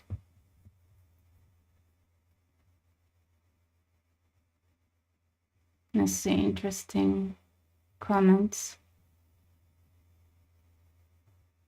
You're saying Ukraine blamed Russia for Nord Stream destruction, then a year or so later admitted it was Ukraine. There is some real problem with understanding what's going on between Russia and Ukraine. I'm not gonna lie. Like the information is like there is something there. Like, you know, it's like if it was completely democratic country versus completely like dictatorship, then the information would have flown more easily because you could have gotten like different opinions from the Ukrainian street. But it doesn't feel like you get that much. So something is sus. I feel like something is sus at least. President Volodymyr Zelensky. Mr. President, thank you for the time today, especially on this day, to continue to do this interview. President Trump said after your meeting that you disrespected him and the Vice President and all of America in the Oval Office. Do you think you did, and do you think you owe an apology to President Trump? Thank you so much. First of all, thank you for the invitation for this dialogue, and good evening to all your country, to all Americans. I'm very thankful to to Americans for all your support. You did a lot. I'm thankful to President Trump and to Congress bipartisan support. And I was always very thankful from all our people. You helped us a lot from the very beginning during 3 years of full-scale invasion. You helped us to survive. Anyway, we are strategic partners. And even in such tough dialogue, and I think we have to be very honest and we have to be very direct to understand each other, because it's for us very necessary to President Trump, and I'm with all respect that he wants to finish this war, but nobody wants to finish more than we, because we in Ukraine, we are in this war, we are in this battle, and battle for freedom, for our lives. So I'm just telling that I think that we have to be on the same side, and I hope that the president on our side together with us, and that is very important to stop Putin. And I heard from President Trump a lot of times that he will stop the war, and I hope he will, and we need to pressure him with Europe, with all the partners. And I think this dialogue had to be a little bit earlier to understand where we are. Like, you know, I don't remember exactly, but like President Reagan said, that peace is not just an absent the war. Yes, we're speaking about just and lasting peace, about freedom, about justice, about human rights. And that's why I said that I think so, that ceasefire, and you know Putin, he broken 25 times ceasefire during all these years, 10 years. So I'm not hearing from you, Mr. President, a thought that you owe the president an apology. No, I respect President and I respect American people, and if I don't know if I think that we have to be very open and very honest, and I'm not sure that we did something bad. I think maybe sometimes some things we have to discuss out of media, with all respect to democracy and to a free media, but there are things that where we have to understand the position of Ukraine and Ukrainians, and I think that is the most important thing. Yes, we are partners. I didn't understand what he just said. Like what? He's saying, what does the media have to do with it? You know, we're very close partners. We have to be fair. We have to be very free. I'm told that you were told multiple times from lawmakers on Capitol Hill and the White House to make today about the minerals deal and the economic deal, and then get it signed and let negotiations play out over security guarantees step by step. Is that true? I said that we have to sign this document, and we are ready for this, and this will be the first step to security guarantees, but it's not enough. I think so. Maybe I don't know something. I don't know some details. That's why I wanted to share it with the president, my thoughts, and to hear him again, because he has a plan how to stop Putin, and maybe like, if there is something that Zelensky doesn't sound like is a smart person, like he wants Trump to lay out a plan to stop Putin. You are the one that's supposed to lay out a plan to stop Putin, or Europe at least. Like,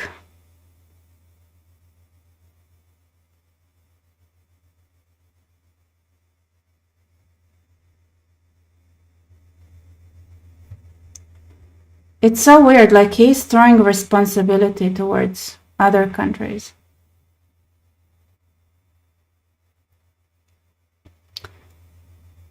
He is not proposing anything. The US is sick of funding a war that can't be won. He needs to salvage what he can do from. So here's the thing, like you have a proof from that interview that this war cannot be won, because this is not a winning mindset. And when, like, doesn't sound like he have a winner's mindset. A winner's mindset is not that. It's not somebody who throws responsibility to anyone else. So, like, if you hear somebody like that, the impression you get is that he cannot win it, and it's just you're throwing money and you don't know if it's even being like can you trust him?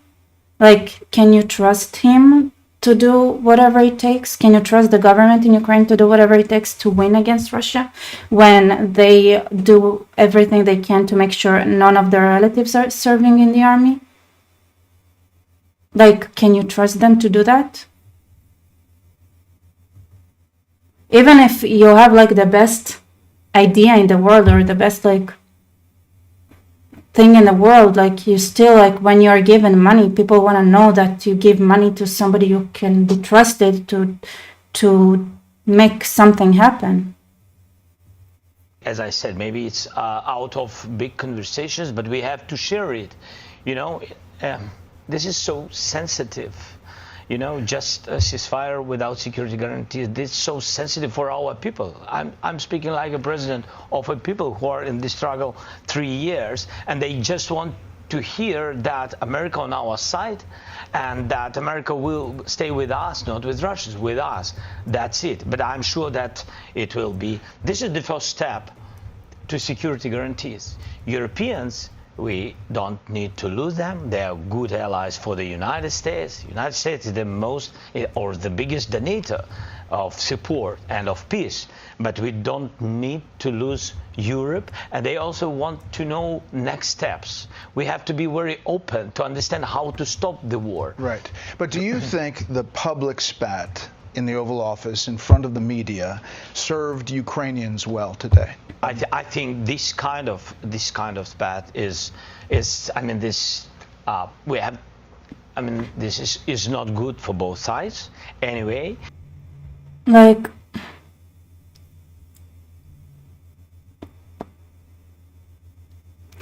Zelensky bring somebody who would translate. Like Americans hate it. Like Americans don't like transparency like that. Americans are like, you are gonna win? Yes. Like doing like, I don't know, depends if we do not this and this and that. Like no, Americans don't communicate this way. And I very open, but I can't, change our Ukrainian attitude to Russia.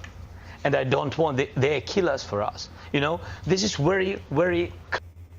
That is dangerous talk. Like they are killers for us. It's Ukrainians. The people is not talking about countries. It's not talking about nations. It's talking about the people. Ukrainian people see Russians as killers. That is a dangerous talk. Clear that Americans are the best of our friends. Europeans are the best of our friends, and Americans, Europeans. He talks about people. Like even like Israeli politicians like try to avoid saying. Like now they say like Gazans and stuff like that, and like or like on a diplomatic stage, right? Like saying Hamas, not Gaza, saying like not Gazans even, like, but it's like now it's clear that it's Gazans more than it is Gaza and Hamas itself. Like at least Gaza is the right term, like Hamas is not the right term for sure. But he's saying like, he doesn't say Russia, he's saying Russians. Putin with Russian, their enemies. And it doesn't mean that we don't want peace. We just want to recognize the reality, the real situation. President Trump is convinced that you will never sign a deal with Vladimir Putin. Is he right? No, I think so. What I think. Ukraine wants peace, and we will have anyway diplomacy. We will have negotiations. I only said that I think so. It's about just and lasting peace. It means that we have to be very strong at the table of negotiations. And at these negotiations, Ukraine and Russia, like sides of this war, have to be, and the United States and Europe. That's what I said. Yeah, that's painful. Like that's painful. Psychologically, hearing poor English speaker makes you sound like a child and does not inspire confidence. And you bring this to light to this world. Yeah, it hurts. Shana, thank you for support, guys. Europe has gotten too used to America being the piggy bank and their blood bank. All these leaders expect everything first. Yes. yes, yes, yes, yes, yes, yes. This is like a tantrum of we're used to America, like, yeah, 1%. Like Europe is doing the same thing. Like they are going through a tantrum as well.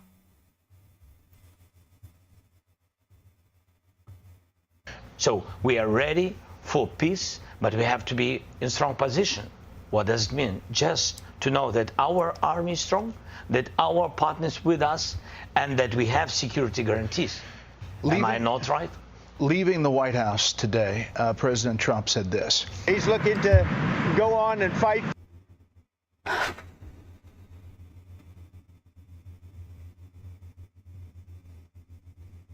Yeah. Fight. Like, if he is so certain that it is not their interest, like it's the whole world's interest to support their fight, then you don't need to sweat it, man. It's their interest. Just play it cool and be like, yeah, of course, and then just let them fight because it's their interest, not yours. I mean, it's not the same. Like Ukraine, like, here's the thing. History had proven that in most cases, the countries would do whatever they think is right. I mean, it's hard to say that, but like somewhat to the right direction, unless it comes to Jews. People hate the Jews so much they would commit suicide in order to kill Jews. So we have a different problem with our diplomacy. Like, yeah, like Europe.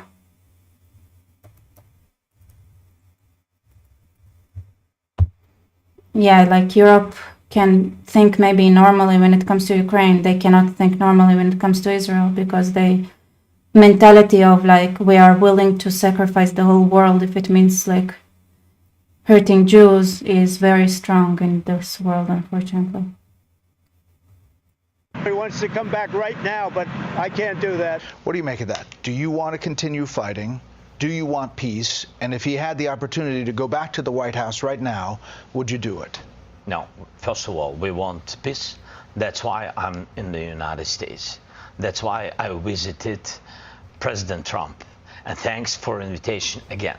The deal on minerals is the first step to security guarantees. It's meant for the peace, closer to peace. That's why I'm here. And we have tough situation. To understand it is to be in Ukraine. You saw it, Brad. You was once. Thank you again. So I think that's very important to understand what's going on.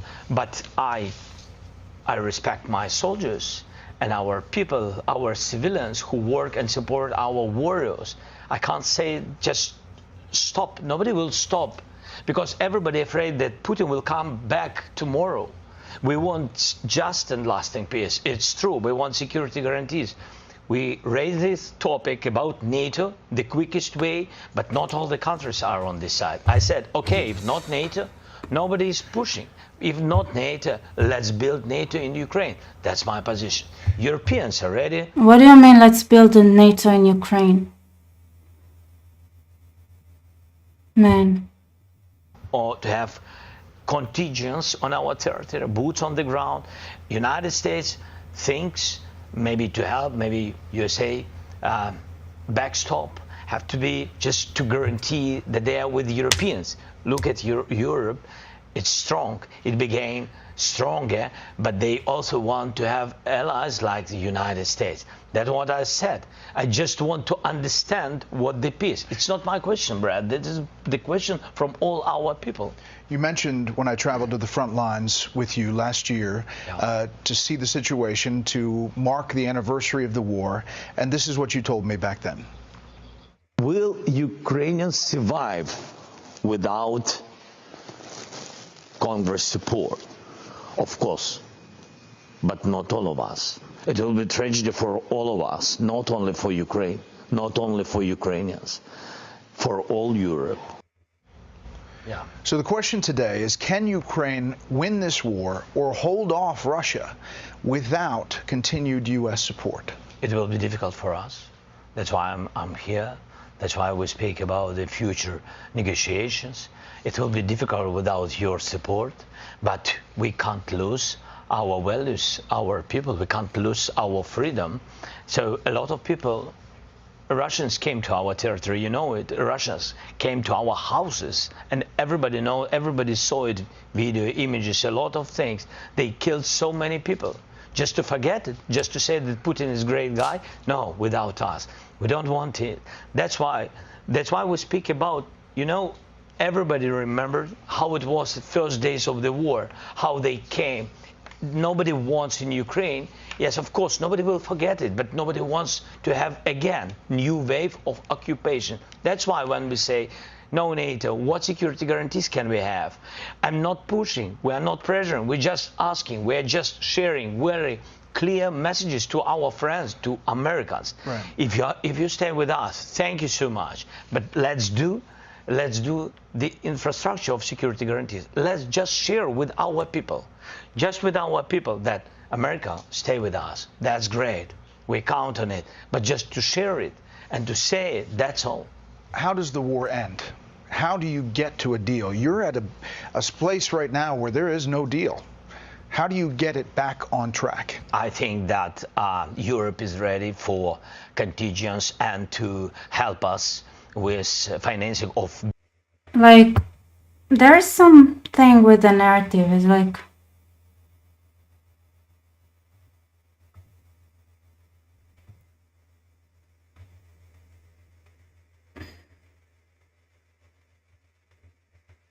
it doesn't make sense what he's saying. I mean, it makes sense, but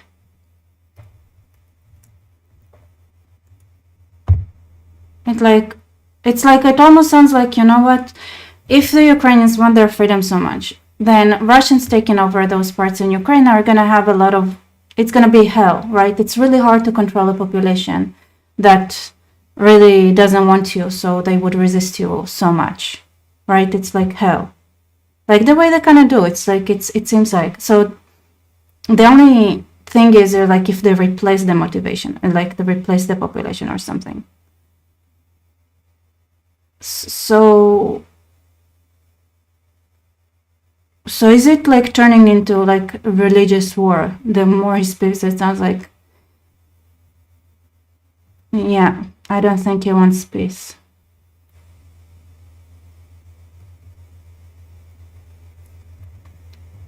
Big army, such big as we have now. This is our army, is the part of security guarantees. Now we want to find the place for our biggest strategic partner, for the United States, or United States will propose where and how United States will give us security guarantees, what kind of and what part of volume of security guarantees. And when we will be ready with this, we will come to diplomacy. Yes, with Russians, Europeans, United States, and we. Four of us, I think this is real way, because with weapon, it's too long, it's not enough. We don't have enough weapon to push them out, and we don't see for now, we don't see really big volume of new support from the United States, but with all respect again. So for today, we'll be ready with security guarantee. Really, when I say NATO, it's not like goddamn.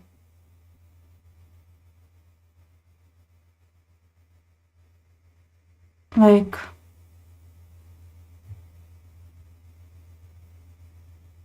it's like saying, what did he just say? Like,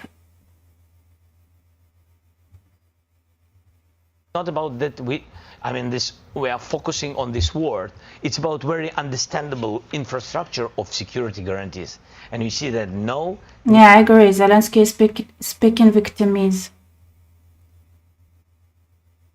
Like, he was offered this mineral deal, right?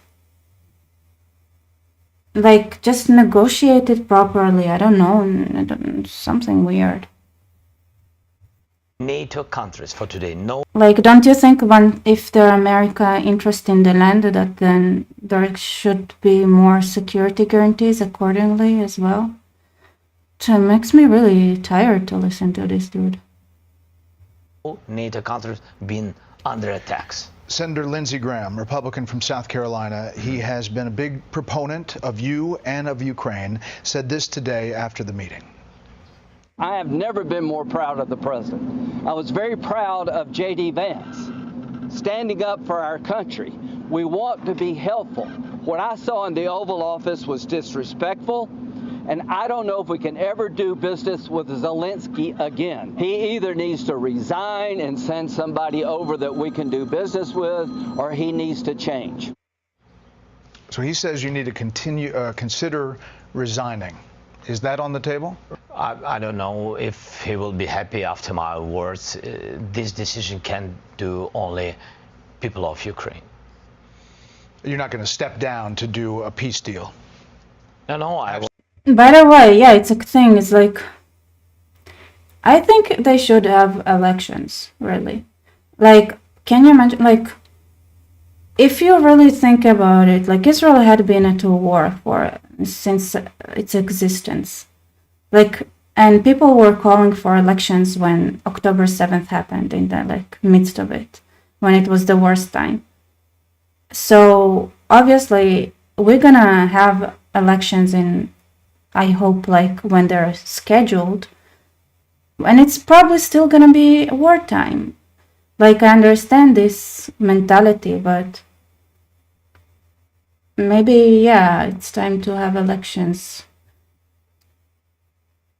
I mean, it's hard. I guess it's hard to have elections when half of the country had fled the country. It's a problematic situation. Well, I was always ready. I'm not sure that is a good idea for I mean this such proposals. But anyway, I always said if United States will support NATO, so I think that it's enough for Ukraine. So I think I did all I had to do. And if somebody is not happy with me, okay. But between us. Yes, Americans vote for American president. Each European country vote for their president, and only Ukrainian. With all respect to Lindsay, if I can say Lindsay, we know each other. Yes, and only Ukrainians. Democrats vote for their president. Democrats have had the opposite reaction to the Oval Office meeting. Democratic Senator Chris Murphy from Connecticut posted this: "What just happened in the Oval Office was a planned ambush designed to help a brutal Russian dictator and hurt America's security. Trump has become Putin's lapdog, and America's global power is hemorrhaging as America sides with dictators over democracy. What an embarrassment." Do you think the confrontation in the Oval Office today was pre-planned, like Senator Murphy suggests? I don't know. You don't know? You think maybe? I don't know. No. I don't. I mean, I don't know about it. I think no. I think it was just a really tough situation because we've been very open, very direct. What set you off? What made you mad? Because they said your tenor and tone. It's not about mad. It's not, Brad. You see, how to say, when you are in the United States, and for example, president or vice president or somebody or senators, it doesn't matter, big politicians, yes, when they, for example, say that Ukraine is almost destroyed, that our soldiers run away, that they are not heroes, that Ukraine lost millions of civilians, that his president is dictator, you know? What is the reaction? It's not about me. The reaction is that where is our friendship between Ukraine and the United States? That's it. This is feeling. And that's why I do not want to lose our great partners at the United States. And I just said that it's not the first time. I said it by phone, and we had some other conversations, and we had in Munich meetings, and I said, please, be correct. I want to be very polite. I mean this, be correct with this number. When you say about the number, each person is important. When you say about 1 million of losses, we don't have any million of losses. When you speak about the territories, maybe some territories and etc., it's not just territory, it's houses, it's people's lives. You know, their fathers, mother, their relatives, grandfather, they died, or this. Oh my God, it gives me a headache. Thank you for support. Rebecca, if we ended the war, gave Russia some territory and ended sanctions, but with a caveat at the end and supply to Iran and Hamas, do you think we would take the deal? I mean, who, like, Trump talks about having a deal, but like they extended the sanctions on Russia to at least another year. And one, like, if you behave badly, like, that doesn't have to do anything to do with Ukraine, right? It's like, if they supply Hamas and Iran, that's a different fight. It's not about Ukraine, right? It's different. It's a different reason to sanction you Russia and things like that. And like, or, offer them a better deal instead of cooperating with Iran and Hamas. That's another option. If you don't have this fight going on, then you could, in theory, have like better deals, like offer better deals, and that's a solution. Like, it's not about Russia right now. John thinks, I like you, Rebecca, but you have empathy issues. I don't have empathy issues. I have issues because, like, we had suffered, right? Like, the people understand the pain and things like that they go through, like, but that's not the, like, he's the country's leader, right? It's not like I don't know, it's weird, just weird. It's like, yeah, like it's crazy. It's not, but it's not.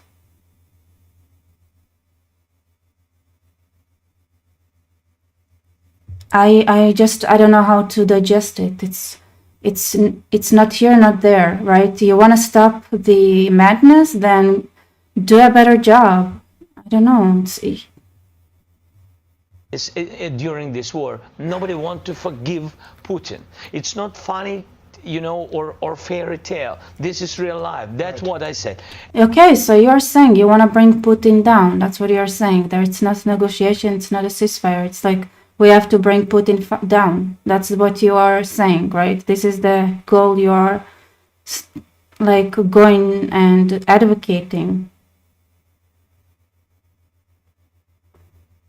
Isn't it what they're saying? Like, you have to bring Putin down? But, like, looking at the files, this attempt to change the politics inside of Russia had made Russians so, like, only accelerated the process of Russia going a bit crazy, and they are crazy. I mean, you want to do it smart, but, just there is a backlash to that. There is a backlash.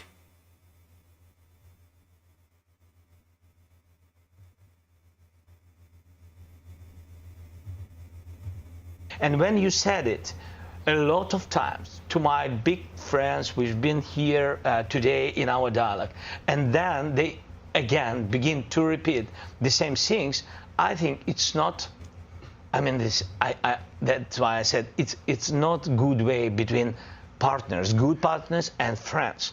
That's it. And I think that if journalists asking questions to president, with all respect to vice president, he has his interview. Mr. This President, is our dialogue. Shouldn't this dynamic, if you're going to be like this, be behind closed doors, not? Of course. And so do you regret that? Are you regretting that happened today? Regretting? Yes, I think it was not good. I think it was not good because we had a lot of different dialogues. I'm always open to media, but there are very sensitive things. I just want to be honest, and Ayatollah Khamenei. Thank you for your support. I guess low empathy, Rebecca is best. Rebecca, thank you. Do you think you can do what I do if if you fell into empathy? Like it would, right? I think in the beginning I did that. I had empathy, and then it was hard, and it made me very sad a lot of times. So I don't want to live that life. So I'm not falling into that pitfall again. No, thank you.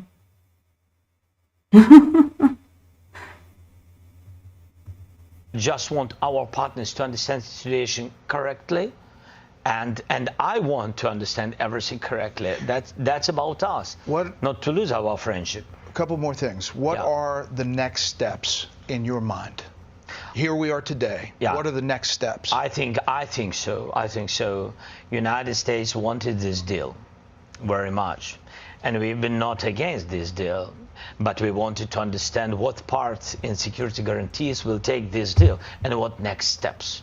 Just again to understand for our people, during the war, what you don't like, even sometimes hate, surprises. It's understandable. Many terrible things this war brought to us. So we don't want any surprises. Yes, that's why we want to be very fair with our partners. And I think this deal, it was prepared by teams. It was not simple during weeks. And now it's ready. I think that they have to sign. The countries have to sign. The ministers have to sign. That's it. I don't know when they will do it. It depends on the American side. So exactly. the minerals deal did not have security guarantees listed in it. It's a part. The security guarantees? This is the part in the infrastructure of security guarantees. Because, for example, President Trump said that I think so that if we will be there in some productions and etc. in minerals, that Putin will never come on this territory where we are. And I said to him, don't trust Putin. Why? I said, because it's not, I mean, we respect and we believe in strongness of the United States, but I said to him that we had more than 20 companies, American companies, big companies on the territory of Ukraine, and we had offices even on temporary occupied territories. For Putin, it doesn't matter. It's American or European company or Ukraine. It doesn't matter. He just came and occupied it. That's what I said. I think this is a great idea, how to strengthen Ukraine and how to make business between two countries, how to make additional jobs for two countries. But it's not just these will not save us. I read what the Democratic senator said, that Trump has become Putin's lapdog. Do you agree with that President Trump is too close to Vladimir Putin in your mind? We spoke about it, and I think today very openly. You know, when my mom looked at Zelensky, she said, wow, this dude needs some buttocks. I think so too. President Trump, he said that I want to be in the middle, otherwise I will not put these guys at the table. And is he right? I want to be very honest, I want really him to be more at our side. I will explain why. Because it's not just that the war began somewhere between our countries. The war began when Russia brought this war to our country, and they're not right. And they are not right. They didn't respect our territorial integrity. They brought the war on our territory to our families. Sorry for repeating, to our houses. And they're not right. And of course, all the Ukrainians want to hear strong position of the United States on our side. From one side, it's understandable. From another side, he wants to find some way of dialogue with Putin. But he always said, as I remember, he always said that peace through strength. And that's why I think that he's strong, United States strong, two parties together in this question, two parties always together against Russia. You're very strong to do strong steps against Putin. Americans are worried about where the money has gone. Yeah. Will there be a very rigorous accounting of where the money has gone? It seems like there is some question about whether there's corruption or sold military equipment. No, it can't be so. 100 billions we've got during 3 years. 183 from the U.S. Now, on the paper, in the documents, yes. But we have, in fact, because 67 came like a weapon. It came through the border. It's checked and it's fixed by everybody, and we shared it not once with the American side. And 31.5, it was direct financial support to the budget. Again, it's very open. It's digitalized. It's open, free, and please, if somebody wants to check it again, we are very, very open with this. Last thing, Mr. President. Yeah. Do you think your relationship with Donald Trump, President Trump, after today, can be salvaged? Can be. Yes, of course, because it's relations more than two presidents. It's the historical relations, strong relations between our people. And that's why I always began with to thank your people, from our people. And this is the most important. And of course, thankful to President and of course to Congress, but first of all to your people. Your people help to... Like, this is like, okay, so what he's doing, he wants to bypass the American president and pressure and actually like put the emphasis on the American people so that they would pressure the American president to succumb and to be more accommodating for Ukraine's need. I mean, well, save our people. People, the first.